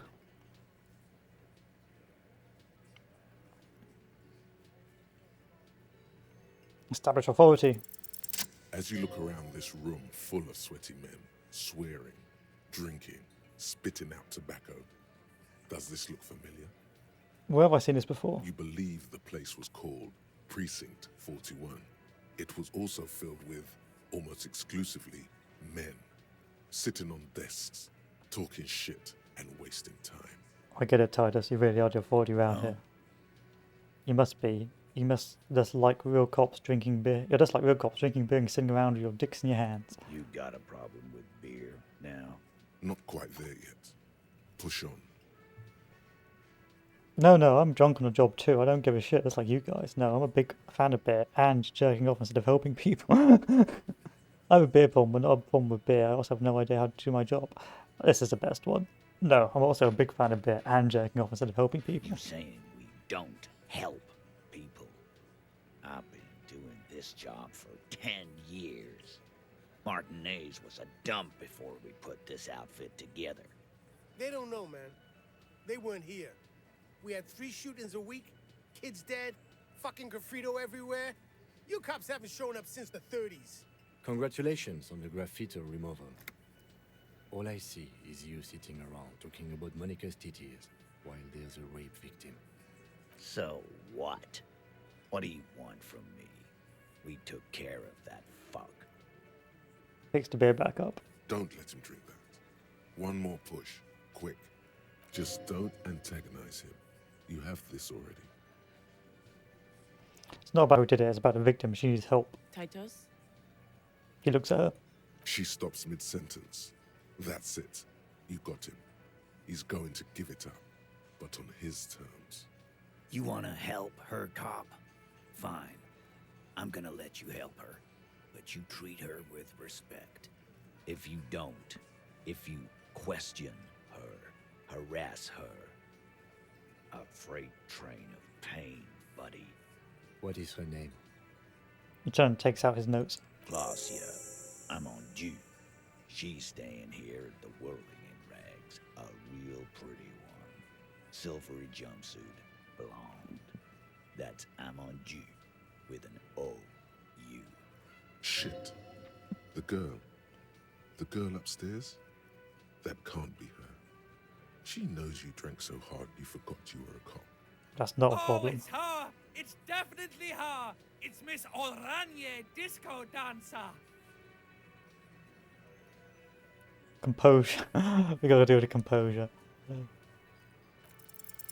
You inexplicably add cool after the victim's name, with your eyes bulging like some wild beast. Your fingers are fidgeting and sweat starts forming on your brow as Titus looks at you oddly. I don't understand what's so cool here. Nothing. We just have a few more questions. Then we'll be on our way. Whatever you do, do not tell him you know her. That would sound off. I think I know her. You don't know her. You're wrong, I do. Not the way I do. Okay, this turned out better than expected. What was the relationship with the mercenary? There was no fucking relationship. He raped her. That's their relationship. Was like that karaoke incident all over again. Or like some of the other girls he was harassing. Okay, enough. All of this is irrelevant to your stated investigation. So when did the arc occur? He did it before we killed him. He's not gonna do it again. So what does it matter? It would help if we establish a timeline. All right. 2 weeks, maybe? I don't know. I need another beer. Here you go, boss. Told blonde frozen McCann. What was the relationship with her? I know her. He looks around and an uncommon silence fills the room. How well do you know her? A small twitch in the corner of Kim's mouth. He has a hunch about what knowing means. Well enough, Copper. We party. She's been here for a few months. And crosses his arms. He tries to make it sound real casual, but the muscles on his neck. I see, okay, that's cool. That's cool. Another question? If you must. Right, we're done. Remember what I said. Freight. We're done. There's nothing more to discuss here.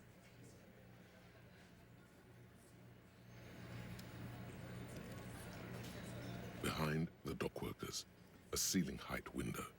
The hawthorn branches scrape the glass like bony fingers. I'm going to get hard perception, but we'll give it a go. Nothing. Just black tangles like the hair of an old woman. Motionless. What do you want to talk about, Kim? Officer, what was that? You mean the sweating and the fidgeting? Yes. And the quivering jello thing with the eye? Yes. I think I know that woman. The victim? Is there something I should know before we talk to her?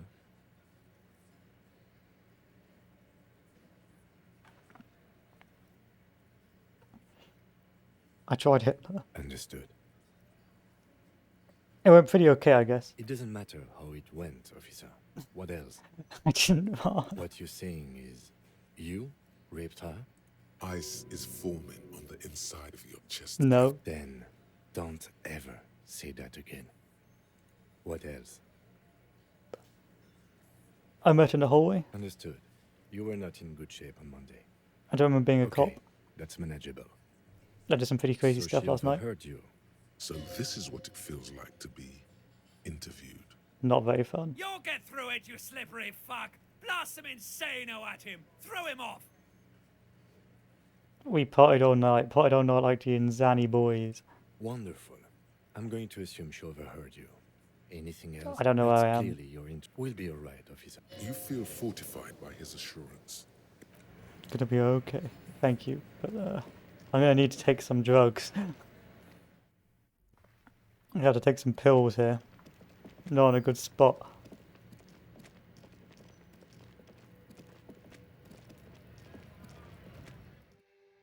So what, I need more perception. What clothes give me perception?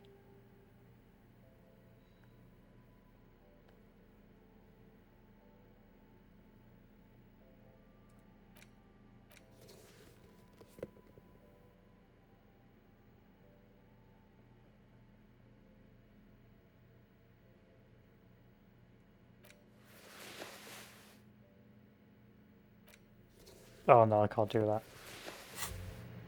The luxury of fine things. Just look at those black monk straps. After spending an entire day hustling, who's to say that you didn't deserve a pair of ridiculously expensive shoes on your tired feet? You're right, beautiful things do make people happy. Beautiful things give you a rush. It's power. Crafting your style, draping your flesh in silk and leather, deciding how to present yourself to the world. Remember, when they come to take it away from you, you worked for those shoes. Whether you like it or not, wearing these shoes has made you more liberal. Ultra-liberal. Thank you for that. A small cabinet on the wall is filled with various... Okay, here. I need the pills. I need them bad. Damn, that felt good. Your heart's pounding nicely. You should tell people to fuck off more often. I didn't say that to anyone. No, you shouldn't. You're an officer of the law. Kim, I think I should tell people to F off more often. It felt really good. Not as a general rule, but that one was justified. Better to get the lay of the land before telling people to fuck off. That means you should do it whenever you feel like someone's disrespecting your authority. F yeah, mofos. That's the spirit. Never forget, the whole world's a wooden house, and you're a... I don't understand how that happened.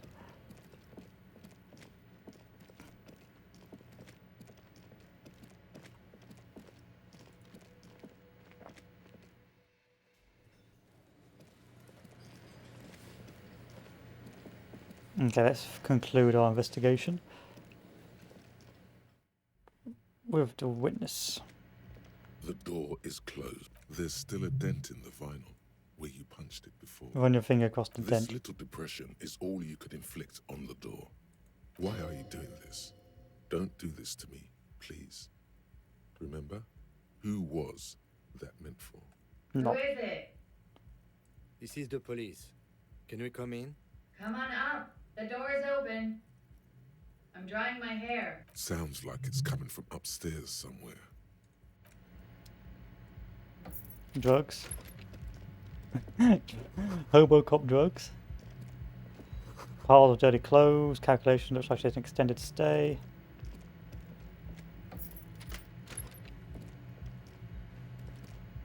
In the yard below, the corpse lies under the pine tree. This medicine cabinet is full of wares.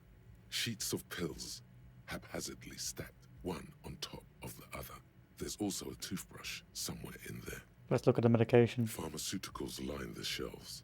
Sheet upon sheet of pill bottle next to pill bottle. Acetylic acid, APAP, eye drops, blood thinners. Search the Pill bottles. bottles rattle like bones as you search the cabinet. Paracetamol, histoparidol, something in a foreign language you can't read. Behind them, an unusually Look. shaped nasal spray. Harry has a Its problem, label alright? reads, Oh, Harry has a problem. But he's a good cop. An opioid receptor antagonist. It's used for diamorphine overdoses. You could say he's on the lookout. Quite a collection here. Anything of note? Search the pill Among sheets. some foreign, probably Messinian or Gottwaldian, marked red blister packs you find. What do you find? This is going to take a little know-how. Is there something more interesting here? A bright orange bottle with Preptide stamped on it. In sunny, happy letters. Jackpot, baby. That's the stuff you're looking for. Your palms begin to sweat just holding that little plastic container. What's so exciting about this orange It's bottle? speed, man. Just what you were looking for. They call it dextroamphetamine and talk about psychological disorders. But what we're seeing here is some scientifically advanced trucker speed. Nice. I see a brand called Preptide. Peptide. A euphemism for pharmaceutical. The fuck are you waiting for? Let's get super fucking preppy. Take it in secret. Silently, the bottle slides into your palm. Then, as Oh, you it turn worked. into your pocket, feels so sleek and beautiful. You got it. Here comes the afterburner. Time to become a super detective again, Harry. Just put it in your sweaty little... I will as soon as I finish looking at the toothbrush. Electrochemistry's never steered me wrong. It's been used quite a lot. Time. It's time. Now that you've acquired some stimulants, it's time for a little pick-me-up.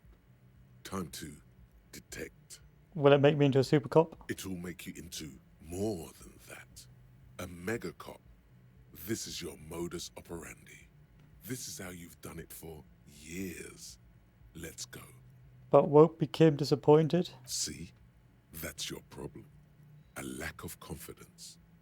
Speed can help you with that. And, Kim, it can help you with This is going to be bad for my health, isn't it? It's not ideal, no. But you need the zeal. Let's face it, you're never going to finish this case without cheating. Let's do this. You raise the Preptide bottle, press one nostril closed, and inhale furiously with the other. The rush is almost immediate. It tastes bitter and caustic, and stings a bit inside your nose. Good to have you back, Officer Megacop. The world has been waiting. Now the taste is slowly receding into your throat. The rush is growing in intensity, your little heart pounding like a bird in a cage. A sweat breaks out across your brow. Your jaw clenches. Whoa, this shit is strong. This shit is disco. Time for a little truth. Tell the lieutenant you did some. Clear the air. Kim, I did a little speed. I hope you don't mind. It was for professional reasons. I'm not your mother. I don't care. Do what you have to do. As long as you remain functional, he thinks. Now, let's get back to work. Is there any would there be any To downsides? this. You kidding? There are downsides to not being on it. There are massive downsides. It's a potent neurotoxin. You're turning yourself into a frayed idiot. Cool. Spring. Everything is clear around you. You're ready to concentrate on the next task in the task chain. Mission accomplished, boys. This medicine cabinet... Well, mission accomplished. The speed will definitely help us on our investigations. I'm just glad Kim hasn't reported me yet.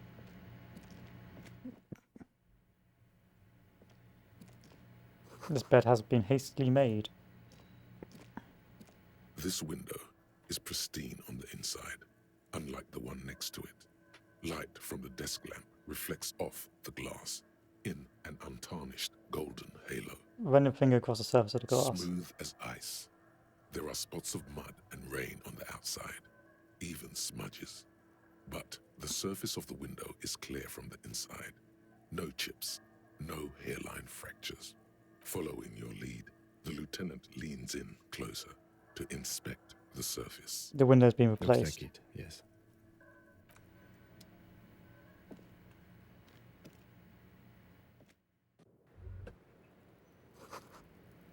I go back in here and see if I can do more with that window. This window. No, okay.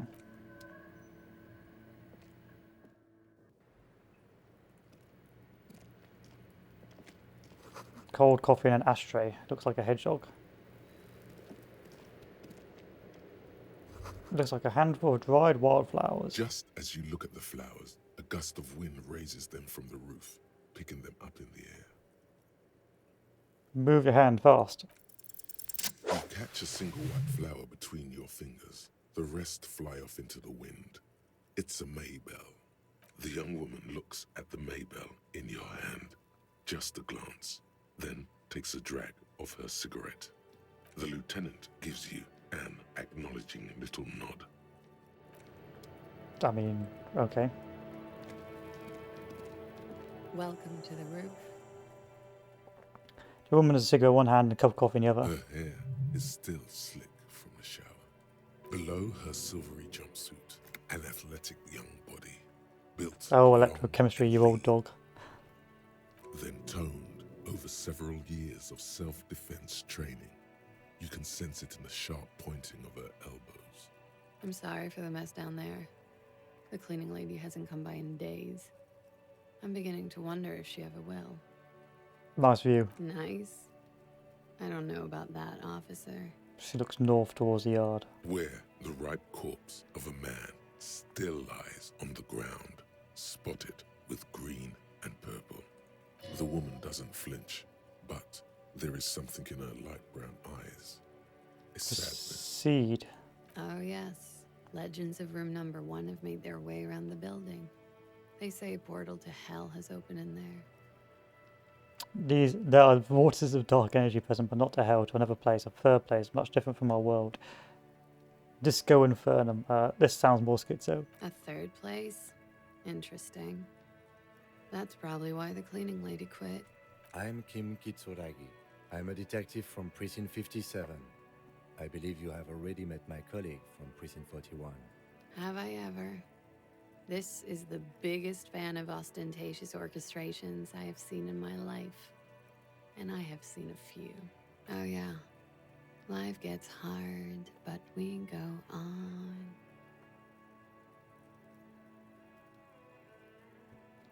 Things are only getting easier for me. I'm a policeman. Choo-doo, woo-doo. Imitate a siren. That is not actually what a police siren sounds like. The lieutenant turns to a young woman. Miss, we are investigating the murder of the man who was hanged. The people responsible have asked us to talk to you. Huh. I see.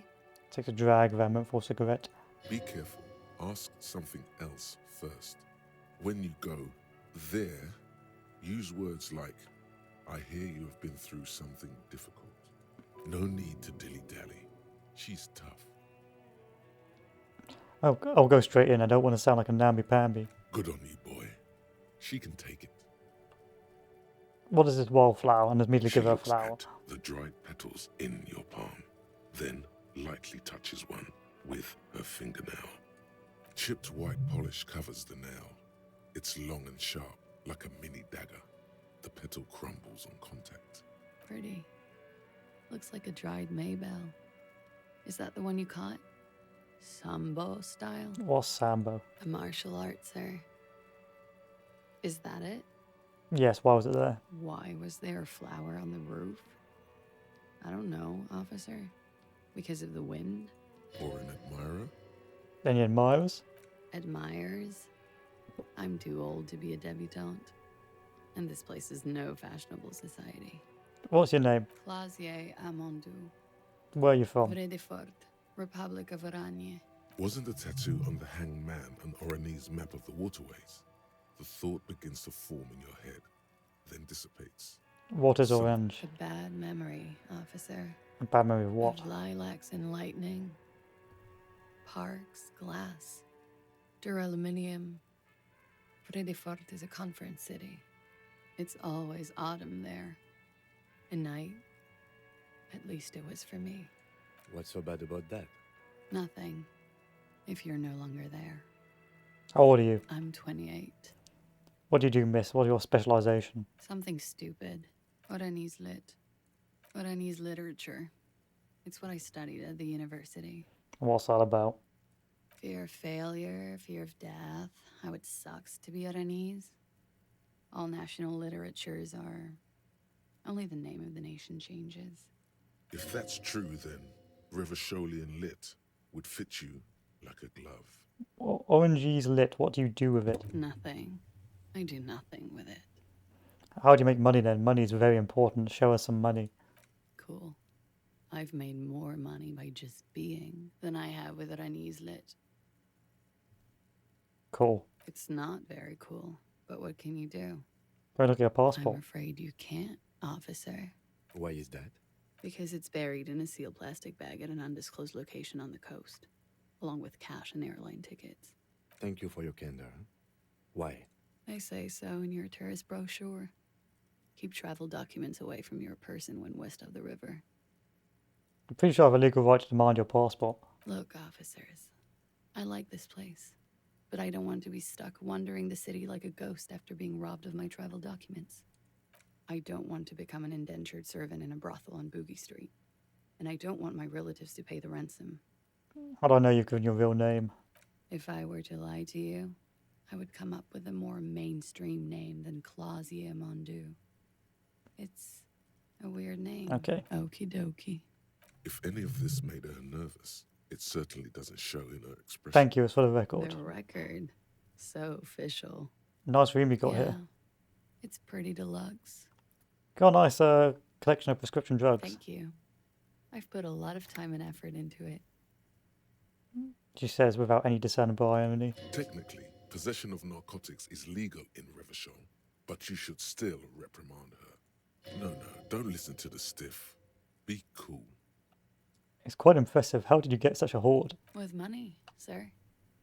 It's not exactly the NT-star size caboodle I intend for it to be one day, but it's getting there. The collection includes Nacra, an opioid antagonist. Comes in handy when you've done too many opioids. Is that something that happens to you often, miss? Their tone isn't aggressive, just inquisitive. Or Better his. safe than sorry. You also have Peptide. Oh, yes. One of my favorites. It cures many ailments. Like what? Like not being able to stay up for 36 hours.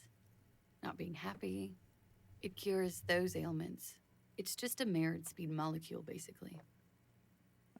Cool, I took some too for personal use. Huh? Motherfucker took my Preptide? Looks like you owe me one, officer. I'm talking serious corruption here. This does not amount to actual corruption. I can easily log it under confiscation. Robbed by common highwaymen. She's not angry, but it's true. She's gonna have to find some more Preptide now. What are you doing here? I'm wintering. How long have you been staying here? About 4 months. I came in November. Why here? Here in the Whirling, here in Martinez, or here in Resh. Here in Revachol. I always wanted to see the only city in the world in the worst time of the year. It's a tourist thing. This window's new. It is. She moves slightly to your left to check a reflection in it. The lieutenant makes a note in his notebook. He finds the answer unsatisfying. I have other questions for you. Okay. watching herself reflected in the bedroom. No, I don't actually. All right. You tell us you got odd. It's a bit early in the morning for raped. It's actually 8 o'clock. She sounds positively buoyant, vivacious, totally unbothered. It's actually evening, miss. Is it? Squinting, she looks around. The sun sets in the sea. Long shadows pass in the plaza below. It is evening. Time flies, man. So were you? Yeah. I'm gonna go with not raped. I don't want to say that shit about him. By him, she must mean the victim. Tell them it's not my style. They'll have to, you know, if they want to jazz up the charges, they'll have to get someone more, rapeable. Are you saying that you were asked to tell us you were assaulted? Not explicitly, but I understood what they meant. It wouldn't hurt to spice things up a bit. Some assault and battery, sexual assault maybe. It was clear the latter would be spicier. What did you hang him there for, if not for that? He had something to do with the strike. One has been roiling since I got here. Rotten timing. But you probably know all about it. And his role in this strike was what? I think he was in a security detail. He was ex-military, worked for Wild Pines, and against the Union. We didn't discuss work much, if you know what I mean. But I understood it was dangerous. And they lynched him for it? She nods. Why did Titus ask you to spice things up? Pretty much. Warming them. She must be very cold and exhausted of this life. What did happen? We partied. What kind of partying? Points to my bloated face. What the kind I do? With all due respect, sir, I think we partied a little harder than that. Other than this, keep pointing to your face. I didn't know it was physically possible. Oh, it is. You're still alive. What did you do when you partied? We drank, sir. A lot. For weeks, basically. We had that effect on each other. We made each other drink harder. That's why I liked him. What else? Stimulants. Speed also has that effect, making you drink harder. And then drinking harder makes you do more speed. It's quite the combination. We also had sex. You were lovers? I guess you can say that, yes. A bit. Lovers is such an emotional word. But there was something there. We did enough drugs for there to Doesn't be. seem too upset about it, though, does she? How did you two meet? Lieutenant's voice is quiet, calm. Downstairs, at the bar. He was on some sort of assignment. A military man, as you probably know. Had a cool, scary scar. She appears aloof, but that scar part, the scary, is stressed and drawn out. What's that about? Apprehension? With longing. She misses him. When was this? A month ago? Something like that. Must be hard for you pointing. Oh, yes. I have multiple viewpoints. From the roof, out of the bathroom window, in my dreams. A bitter cringe. It hurts. You look to the lieutenant. He takes a small step closer. You called us, the RCM. Yes, That was you, was it? I made it. And I would appreciate it if you didn't tell everyone. In Martinez, they call it snitching. Reporting crimes is confidential in Revachol, miss. Then why did you do it? Because I couldn't handle it anymore. None of these people called. He just kept hanging there. Then they started stripping him. The voice was disguised. Did you... I didn't exactly disguise it. I just muffled the mic and nicked the landline a little. Nicked it how? With nail clippers. And I diverted some radio fuzz into it. Into the cold wire. Which landline? The one downstairs, officer. I used the whirling landline. That's some clever tampering. Simple and clever. Crossing the lines like that. Seems like you had some idea. That was nifty. Thanks. She manages to smile. Why go for the I trouble? don't know, sir. It was stupid. I was drunk, too.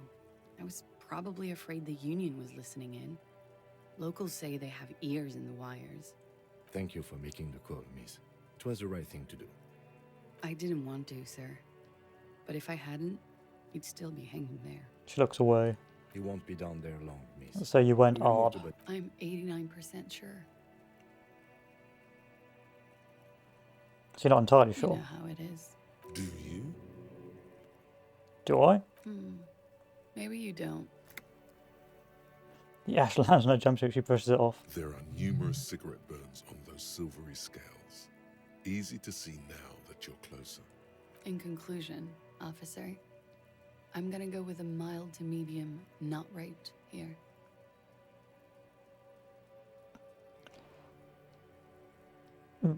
This is a serious matter. I need a serious statement from you. Serious. Take a long hard drag of a cigarette and stretches her neck. You hear cracking in her shoulders. Let me make this 100% clear then, officer. I was not sexually assaulted. Would I be this flippant if I had been? You get the feeling she's done enough opiates and needed enough nacra to still be flippant if her arm were cut off and fed to her. What can you tell me about him? I'm sorry, I can't do it. Not right now. Later, maybe. I know it's difficult. She meant she sees him in her dream. I've also seen him in a dream. You have? Not like I do, I imagine. She's run out of cigarette, time to light a new one. She sees them in each other's arms. You're in each other's arms. Yes. And then he's dead. His mouth agape. He looks into the light green pack of cigarettes and pours out another one, preparing to light it. I see him as me. She dips the cigarette in the lighter's flame and inhales, then looks at you with her lungs full of smoke. I can see the similarity, yes. The air smells of menthol. Funny. Lieutenant says softly. Funny how? Nothing. I also saw him. We had a long inspection and that sort of thing sticks with you. How do the Hardy Boys know you? They're frequent guests. Downstairs. They have a booth for union members. They're probably down there now. And how did you meet? Over drinks. It's been a long, boring winter. Did you party? A little, yeah. Like you partied with the deceased? No, not as hard. I'm sorry to have to ask this, but have you had a physical relationship with any of the Hardy Boys? I have. Which one? Which ones, sir? I don't remember precisely. Titus, obviously. But as I said, it's been a long winter. Could that have been part of the reason they hanged him? Could that be why they lynched him? I hope not. Actually, I know that's not the reason. I'm careful about that kind of thing. Not crossing the wires, you know? But that's probably where they got the rape idea. What do you mean? Men like that? I don't know. It's the way their imaginations work. I suspect it's what they'd like to do to me. Bruh. She changes balance from one foot to another, crossing her legs. Thank you for telling all of this. She breathes a silvery sigh of relief and weariness. The air on the roof feels humid. Should we head by downstairs, officer? We may have things to discuss. One more thing. She nods. Silvery cigarette fumes disappear into her mouth. Let's talk about the so-called Not my assault. favorite No, topic. that's fine. How about we, change the subject to something more lighthearted now? Fine, Why we'll leave. not? I'll be here until 11 p.m. Drink.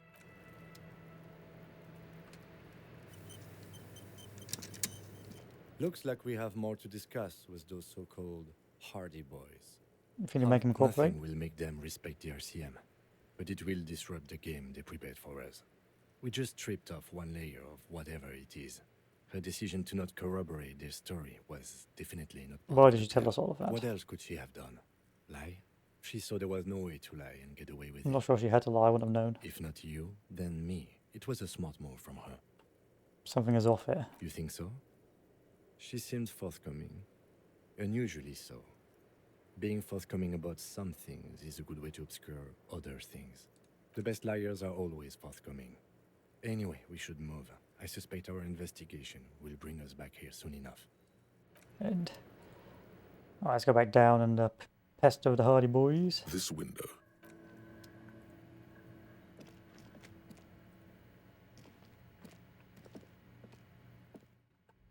We still got time.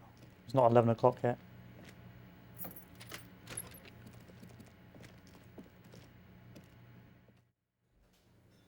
Oh wow, disco.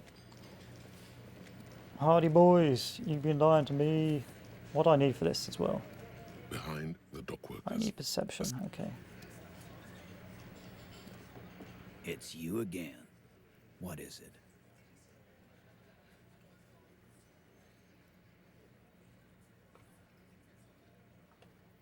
You lied to me. Fuck. I knew that fucking whore couldn't be trusted. You've hit a nerve. Titus is furious. No, more than that. The loyal Titus feels betrayed.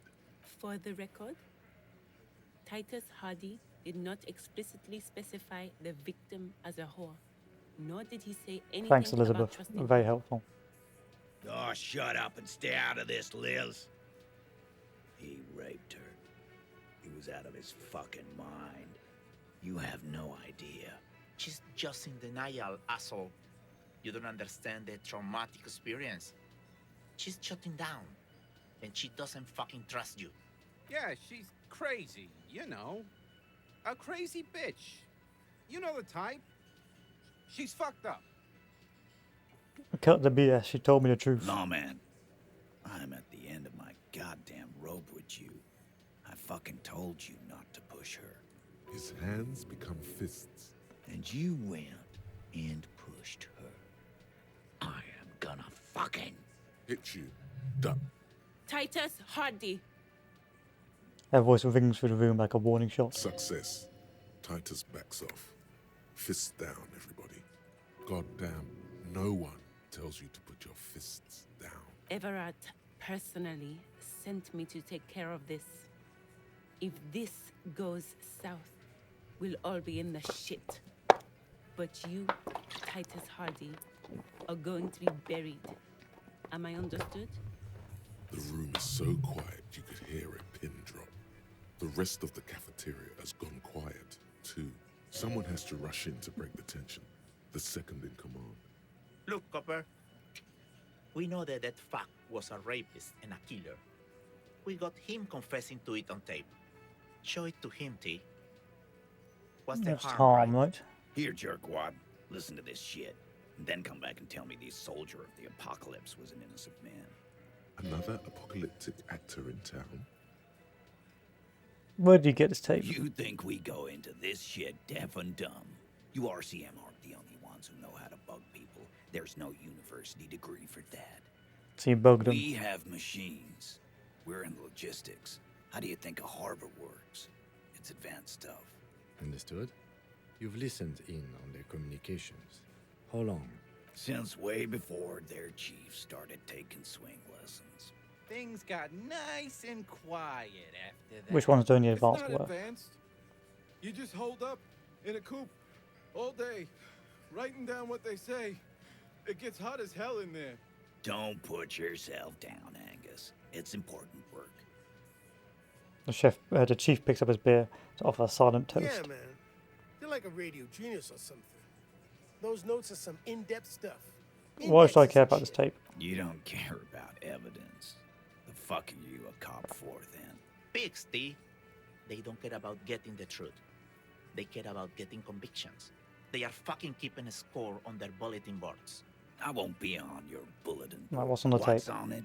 Where can I listen to I'm this? sure we can find a tape player. Where can I listen to this? Yeah, play it with your ass. I'm sure we can find a tape player. It's not... Your room had one. Or maybe it's too broken. Don't Alright. forget your tape, lawman. I'll listen to it. You do that. Oh, and keep it. Maybe you'll need... Fine. Fine. I thought I had them, but I guess not.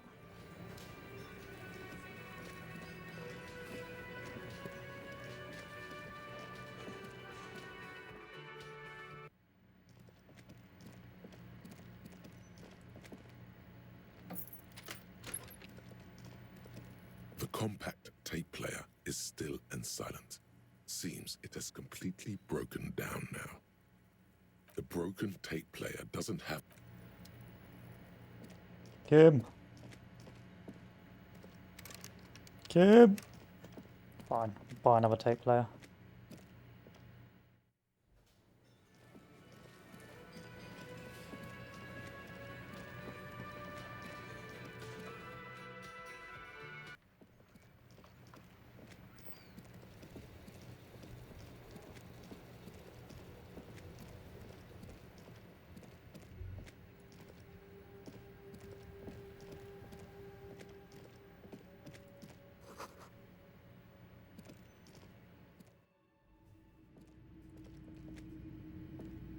Hello, hello.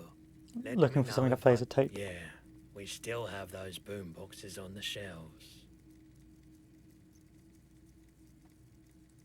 I doubt it, but I... The pawnbroker's gaze is already fixed on the dancing colors.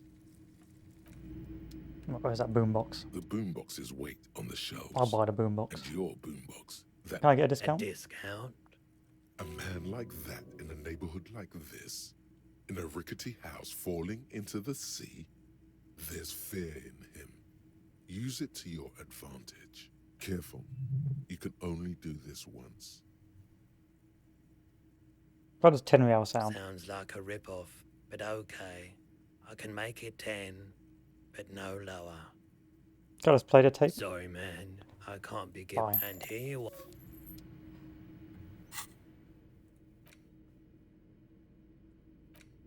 Right, where's this tape player?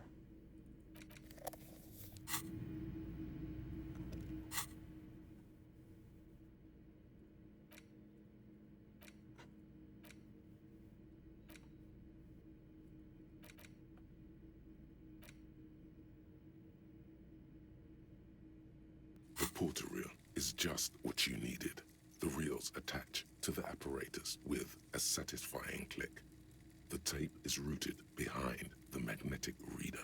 Play the tape. Not so fast. Somewhere between the GRIH and La Cycle, the good lieutenant steps out of his Kanima. A brisk, chill wind greets him as you take out the tape. The boombox, the contrast feels chilly. Fine. Fine, it looks like I have to get back to Kim later. Anyway, now that Kim's not here, we can get away with doing some naughty things.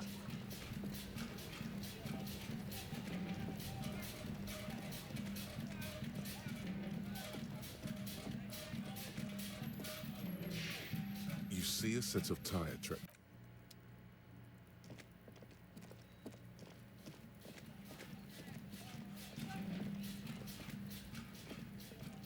The man is decomposing visibly now. Trying to remove the dead body men's is legs. reluctant to let go of the boots, as though it were its last bit of dignity. You're going to need to summon all your strength for this undertaking. Whoa. Kuno's little sneak peek's back for the booty. Yeah, fuck it to pieces for us, liar cop. Put on the right It's boot. not completely useless. You're able to reveal a little more of the putrid polymer sock beneath the boot. Put on the left It boot. feels like the leg is going to come off along with the boot, but you're able to get the boot to move a centimeter or two. See? The corpse doesn't care if you try to take his boots. He doesn't need them. He's probably glad to get rid of them. Pick up the body and try to shake the boots off. Step on the body as you pull up on the boots. Pick up the body. Oh no. It's heavier than you'd think. You're forced to drop it back down immediately. The corpse lands on the ground with a nauseating thud, looking even sadder than before. Twist the boots off one by one. This is the right method. It takes some time, but eventually the boots come off, with nasty slices of polymer sock stuck to even bigger pieces of skin and rotting flesh. Look, he's skinning the fucker up good. Pulko style. Hell, keep at it, pig. Take stock of the The damage. legs look like they've been clawed at by wild animals. As for the boots, you can't possibly do anything with them until you've cleaned and disinfected them thoroughly. Yes, these absolutely need to be washed before. The stink is incredible. Didn't the Whirling have a kitchen? Alright, now we need to talk to dead The man. man is... Shoot, Looney Rooney. You said you have ancient mysteries, Hangman. Oh yes, Kobo mi Lobo. In the gift horse's mouth. Tracts and wakes and waterways. Ancient materials. But to where, brother? Just a small gulp away. My beloved Kobo. Has small come back later. Shoot, Looney Rooney.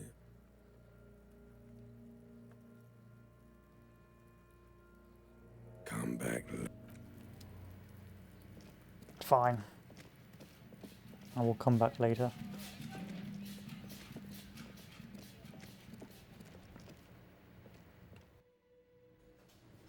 So I can't do anything in there. Can't do anything there yet. I think I need to go over here.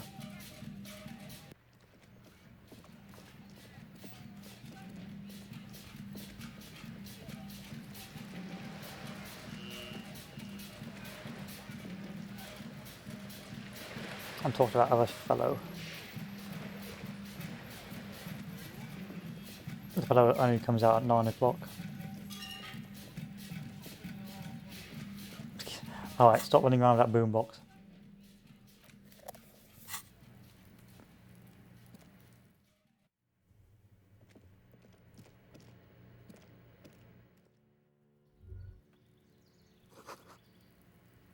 Yeah, distant traffic. Cut and shift as someone's watching from within. Okay.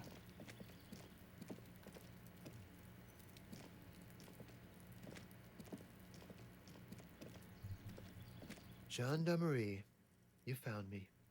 The young man in the balcony gives you a bright smile before taking another drag of a cigarette. It feels like a Friday. He seems to be in a good mood tonight. And his shirt is still unbuttoned. I found the key. Beautiful. So tell me, are you here to make things right again? I'm not going to make things right, I'm going to make them spectacular. Beautiful. Beautiful, it says again. A nearby street lamp casts shadows on his chin, drawing out slender I have cheekbones. some good news for you. My Sunday friend is visiting me tonight. I told him about you and he'd like to say hello. Step in. He's already waiting. Well, I'll talk to him, but first I want to talk to you. That's nice, but I don't have anything to tell you. It's my friend you're looking for, not me. He takes another drag of his unfiltered cigarette and looks around. It's getting dark, and the neighboring windows have lit up, one by one. Downstairs, a cat crosses the yard, disappearing into the bush. Besides, I've got to run. He's going to leave you alone again. That's sad. But I just found you again. Just look at it. It's a beautiful night. Who's going to stay in on a night like this? He's right. Only losers go to bed early. Time to break out the booze. A man on high heels stumbles out of a basement club, music blasting over the entire district. It's chilly, and as the chemicals hit his nervous system... Only if you promise we'll talk again, it's important. We'll talk. The smoker reassures you, brushing his hand through the hair. Through his hair. That's not tonight. Take care, alright? Good. Okay, next level. So we either pursue the case or we keep on coming up with... Right, we've still got to do one more idea. The idea's not done yet, so we need volition next. Hold yourself together. Keep your morale up. Oh, volition, or should we go with... perception.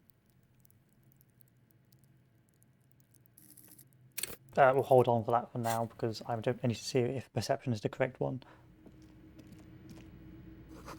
Exquisite canopy bed. Oh, what's in here? A hat. Magazines. Soaked up pot. An empty ashtray. Dishes for open lectures at local universities and flowers for the underground parties. A Komodo, eh? Expensive men's perfume lingers in the air. An old photo of the same apartment dated year 01. Buckets of paint on layers of old newspapers. Officers of the Revachol Citizens Militia. The man in business casual moves his cufflinks. You shouldn't be seeing him in an intimate setting. For some reason you feel this man is your superior. Superior, but he's not in the command chain. My name is Charles Vildrouin, and I am an official with the coalition government. I work for the Institute of Price Stabilité on assignment from Sur la Clé. I heard you talking to my friend outside. Very good. Super. I am here to assist you in any way possible. Ask me about the hanging. Ask me about the hanging, okay. No, first ask an innocuous personal question to get the interview off on the right foot. Yes, make it clear you're the one setting the terms here. Yeah, let's Fuck with him. Who does he think he is? Assisting you? Before we get to that, tell me how you got this beautiful silk robe. Oh, we got it from an atelier in the East Delta Commerce Center. Personally, I think it's a little culturally insensitive, but the material is great. Sadly, the shop is now out of business. That's really all I can tell you about it.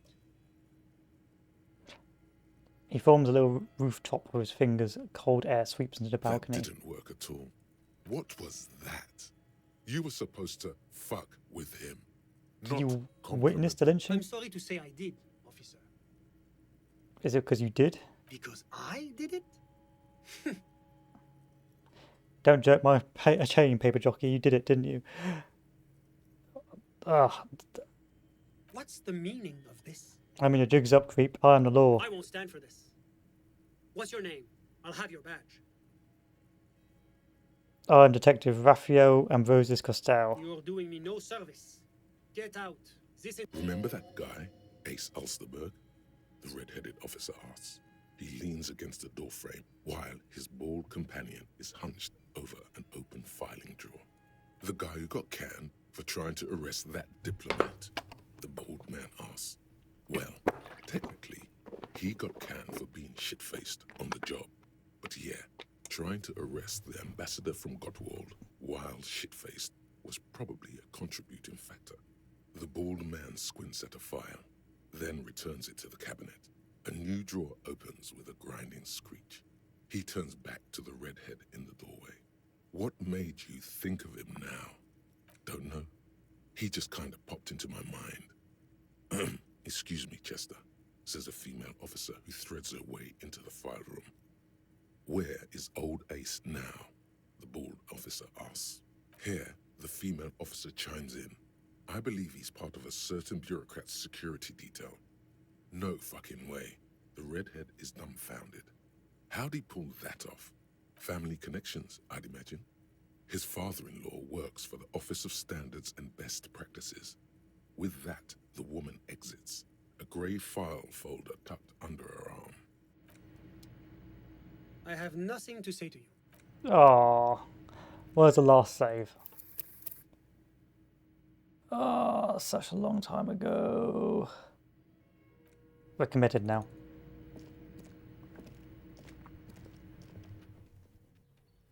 We're committed now. It's a dead end.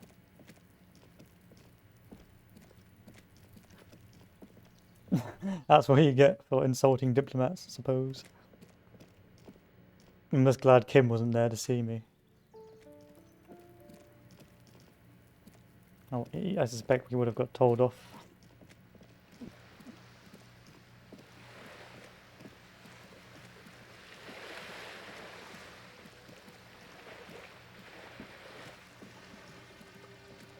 I wanted to be a good cop, I really did, but I needed to screw it up.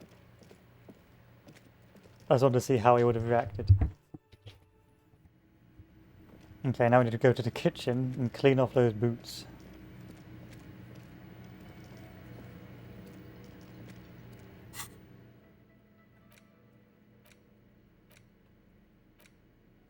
These boots were probably left on the corpse. Look at the boots, look at the soles, fair weather, look inside, just pieces put the of boots away. This industrial gas-powered stove has been used to prepare food for many hungry hostel guests. There are several pots and pans on hand. Getting the corpse residue I just out need a of toilet these one second, things guys. is going to require patience, and also a huge pot full of boiling water, soap, and white vinegar.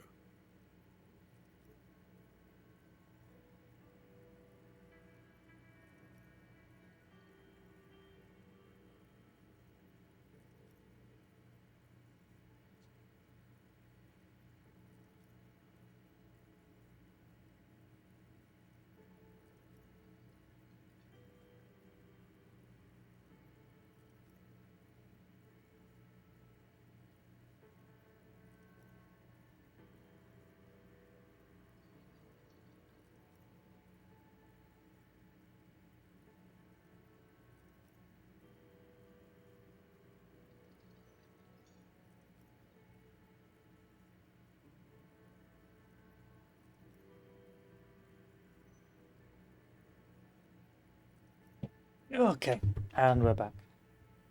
Check out the cookware. A commercial pot draws your attention. It's very large, gigantic even. It could be used to make enough stew to feed an entire city, and also to boil a putrid pair of death boots.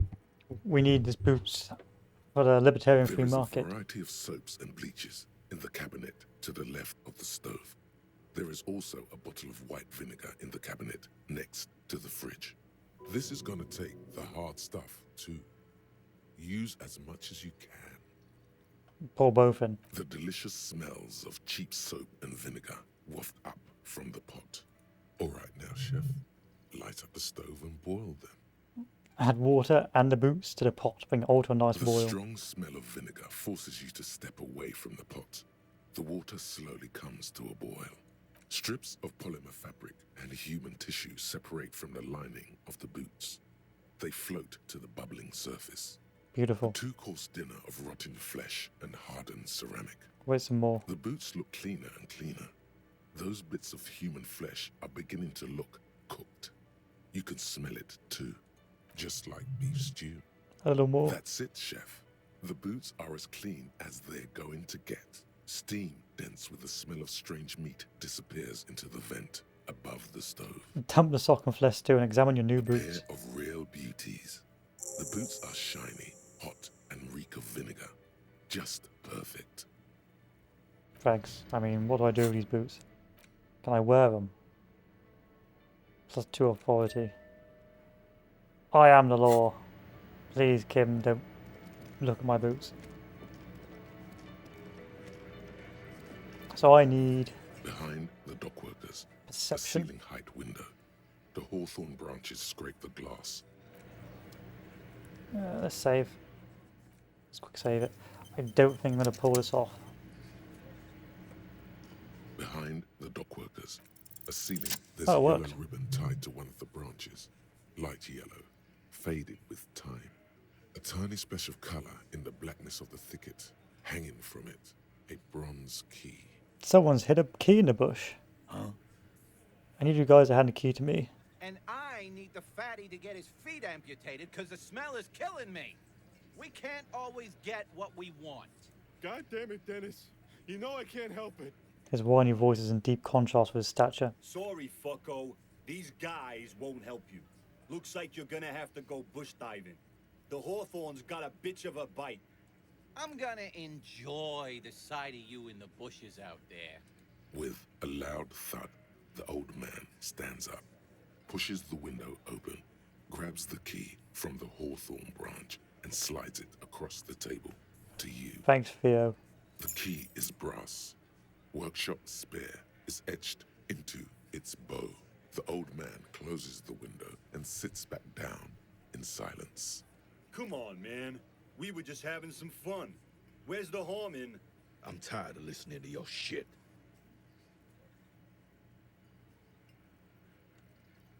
I wonder what doors is That's open. an older building. Who knows? The shrug is disingenuous. He's intrigued, if only for a moment. Thank you. Off yourself. Make it up to me, cop. I still got my money on that. There is a silence around this man's words. Unlike Titus, they're afraid of him. That's the type of respect he commands. Thanks, Theo. I'll do my best. Does anyone know why this key was hanging there? Didn't even know it was there. Boys. No idea. Never even seen it. Someone must have hidden it there before this room became our place. Thanks, I guess. And the key obviously opens this door. You see a heavy steel door. The key fits the dimple lock. Dust rises before you like mist. No. Smells. Okay, let's just talk to this guy to make sure he hasn't got any things to say. Can I help you? No, okay. I just hope Kim doesn't notice my new pair of boots.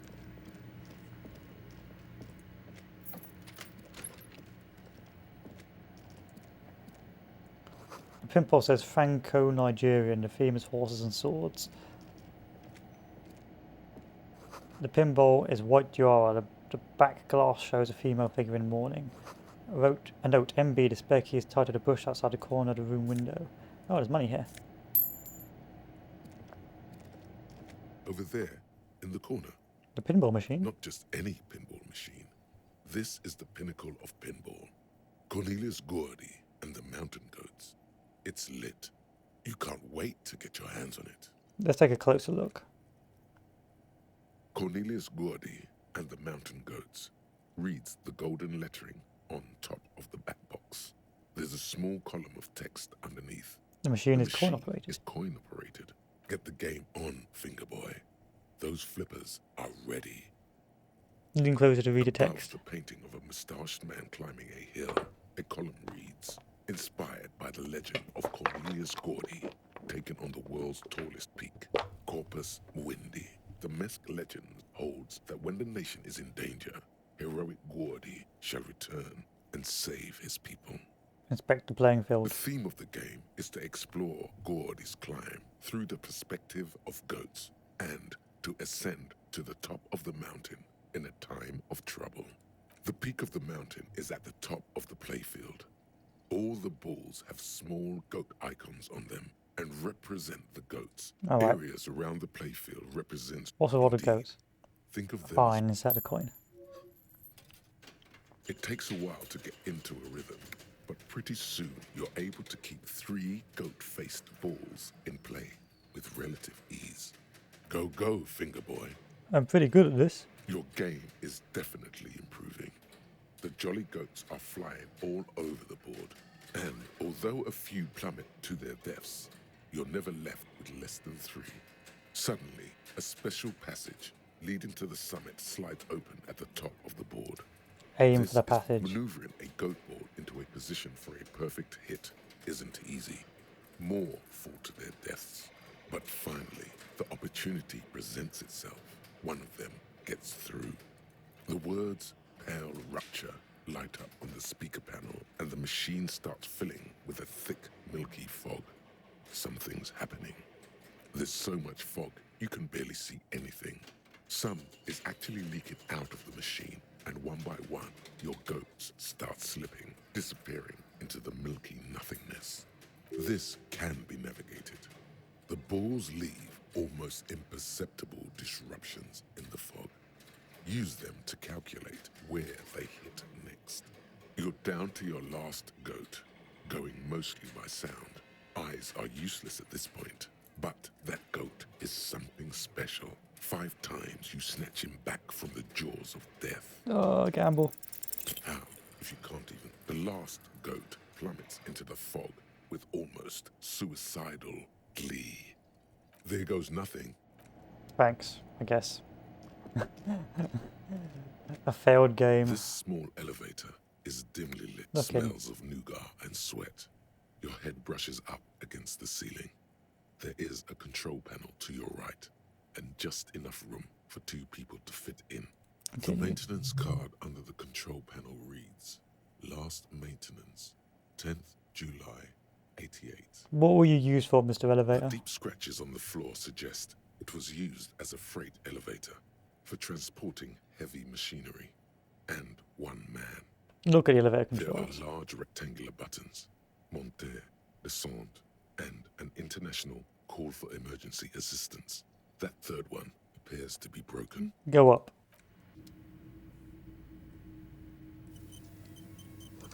Small windows taped with black plastic. You can't see outside. Boxes and tools.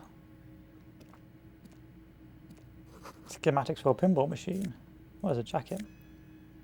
1 empathy and 1 hand-eye coordination. What do I have?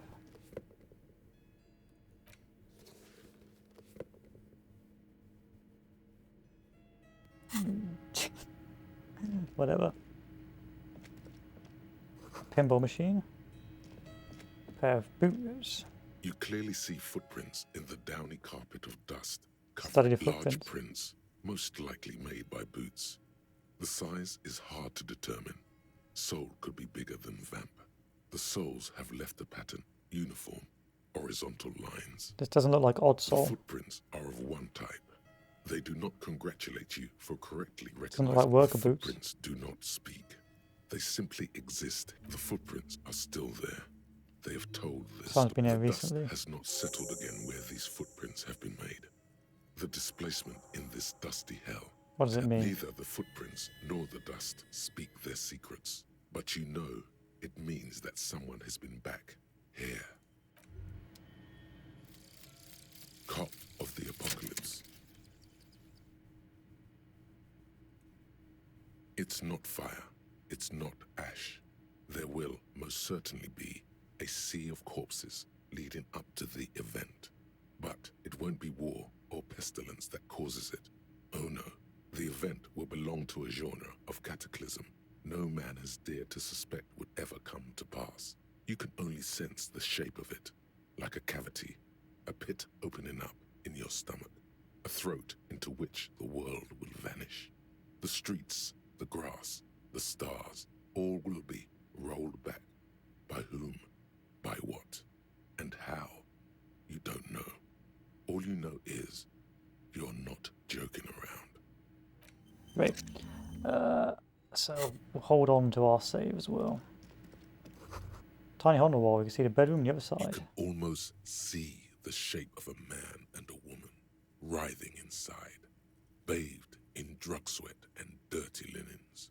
Bottles lie around. What are those people doing? You lean closer to the peephole instinctively. I bet they're doing something. Electrochemistry, you perv. There.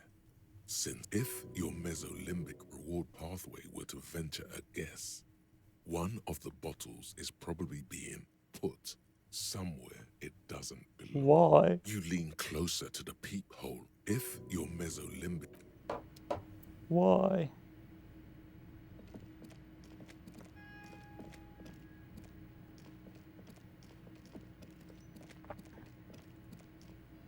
The door is small but heavy looking. Unbar the door. Oh wow.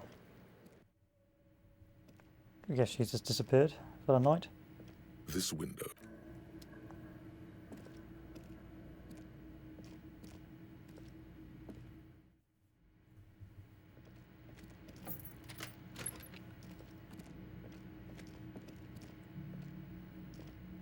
Wonder if I can talk to Gart unless they've all gone to bed now. Potentially.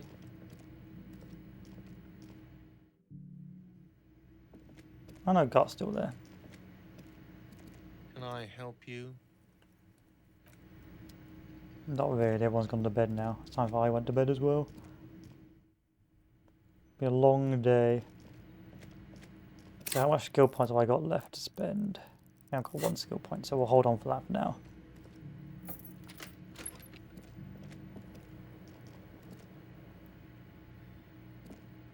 The window stands broken in its frame. That's the Cold damage. wind, the shards face outward. Whatever broke this window came from Did I the break it? fine web of scarring covers the What was more it then? likely a projectile than a held object. There It's are just the no, size. it is too large for a bullet, yet too small for the shoe. You I already know it's a shoe. congratulations. You smashed the window, and maybe you were trying. I already know it's a shoe. Oh,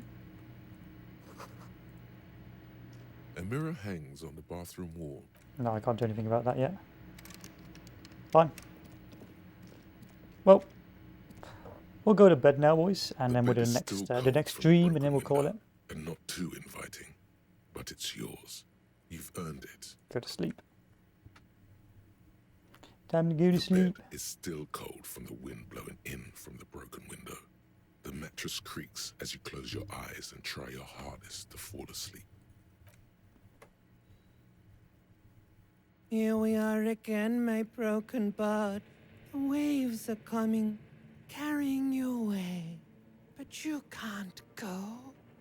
No, you have to stay. Always half aware of yourself. You're not cooperating. Why, limbic system? Why? It's I want to your go to bed. disgusting body. Even through your sleep, you feel a vague discomfort suffusing it. Your belly and your sides are unpleasantly tender. You wish you could curl up into a fetal ball of safety. But you cannot because of the pain. There's a lot of it, ever present in your organs. It's like every one of them has their own nasty song to sing. Every cell in your body is moaning in agony, asking, what did we ever do to you? It's all the system's fault. The system failed me. I'm sorry, Cells. It's all me. It's my fault. It's the system's fault. Yes, your body is a system, and it's failing you because you're failing it. I'm an artist, and liver damage is my art.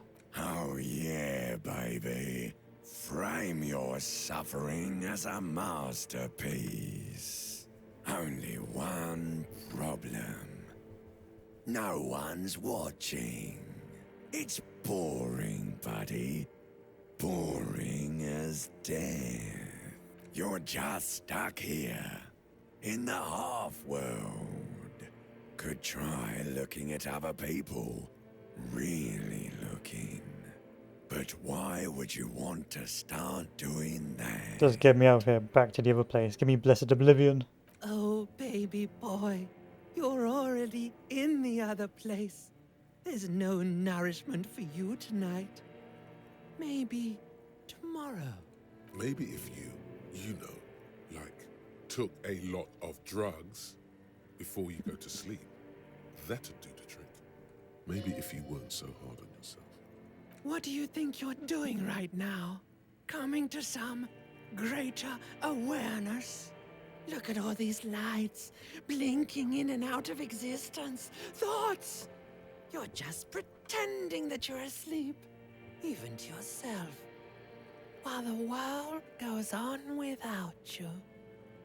Let it. Let it. But it never seems to let you go, does it? Time to rise and wipe that shining sweat off as best you can. Gather your bearings. Rock and roll. Oh, that was a shit sleep. I was hoping for something a bit better, I'll be honest with you.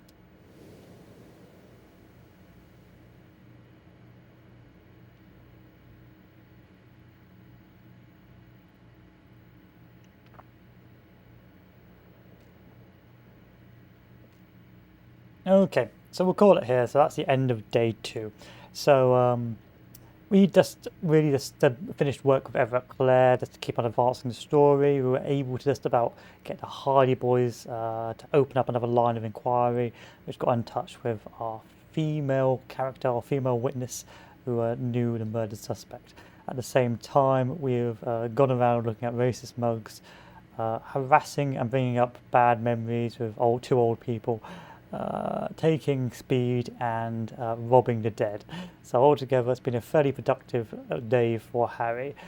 So the next things we'll have to do to sort of complete this portion of the investigation is we'll have to go and talk back with the what's her name, the female witness, and then we'll have to, of course, close down the body for the autopsy.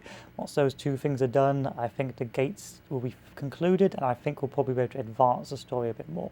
Now, it is possible to get pseudo soft locks from this game. It's quite difficult to do, but if you're a real mess, then of course you can block yourself out of continuing the plot, and then you get a different ending. But from now, I think we're pretty much on track to get one of the canon endings and see the end of the playthrough, which is good, which is fairly good. What I will say about the game is that the story never changes. It's just that the story is like one big onion, and the more you unravel, well, the better you do, the more you unravel.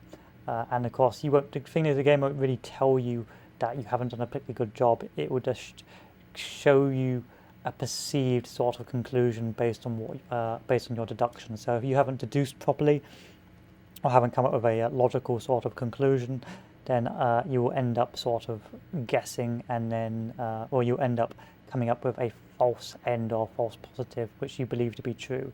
And so, depending on how you play the game, and depending on what sort of traits you have, will generally reflect how close you get to the truth. I mean, most of the time, unless you do something really stupid, you'll get to the end. But in this case, we'll call it here. I'm going to be heading to bed now myself to have a word with the old Olympic system. But for now, so far, so good. So I'll see you all later, and have a good one. Adieu.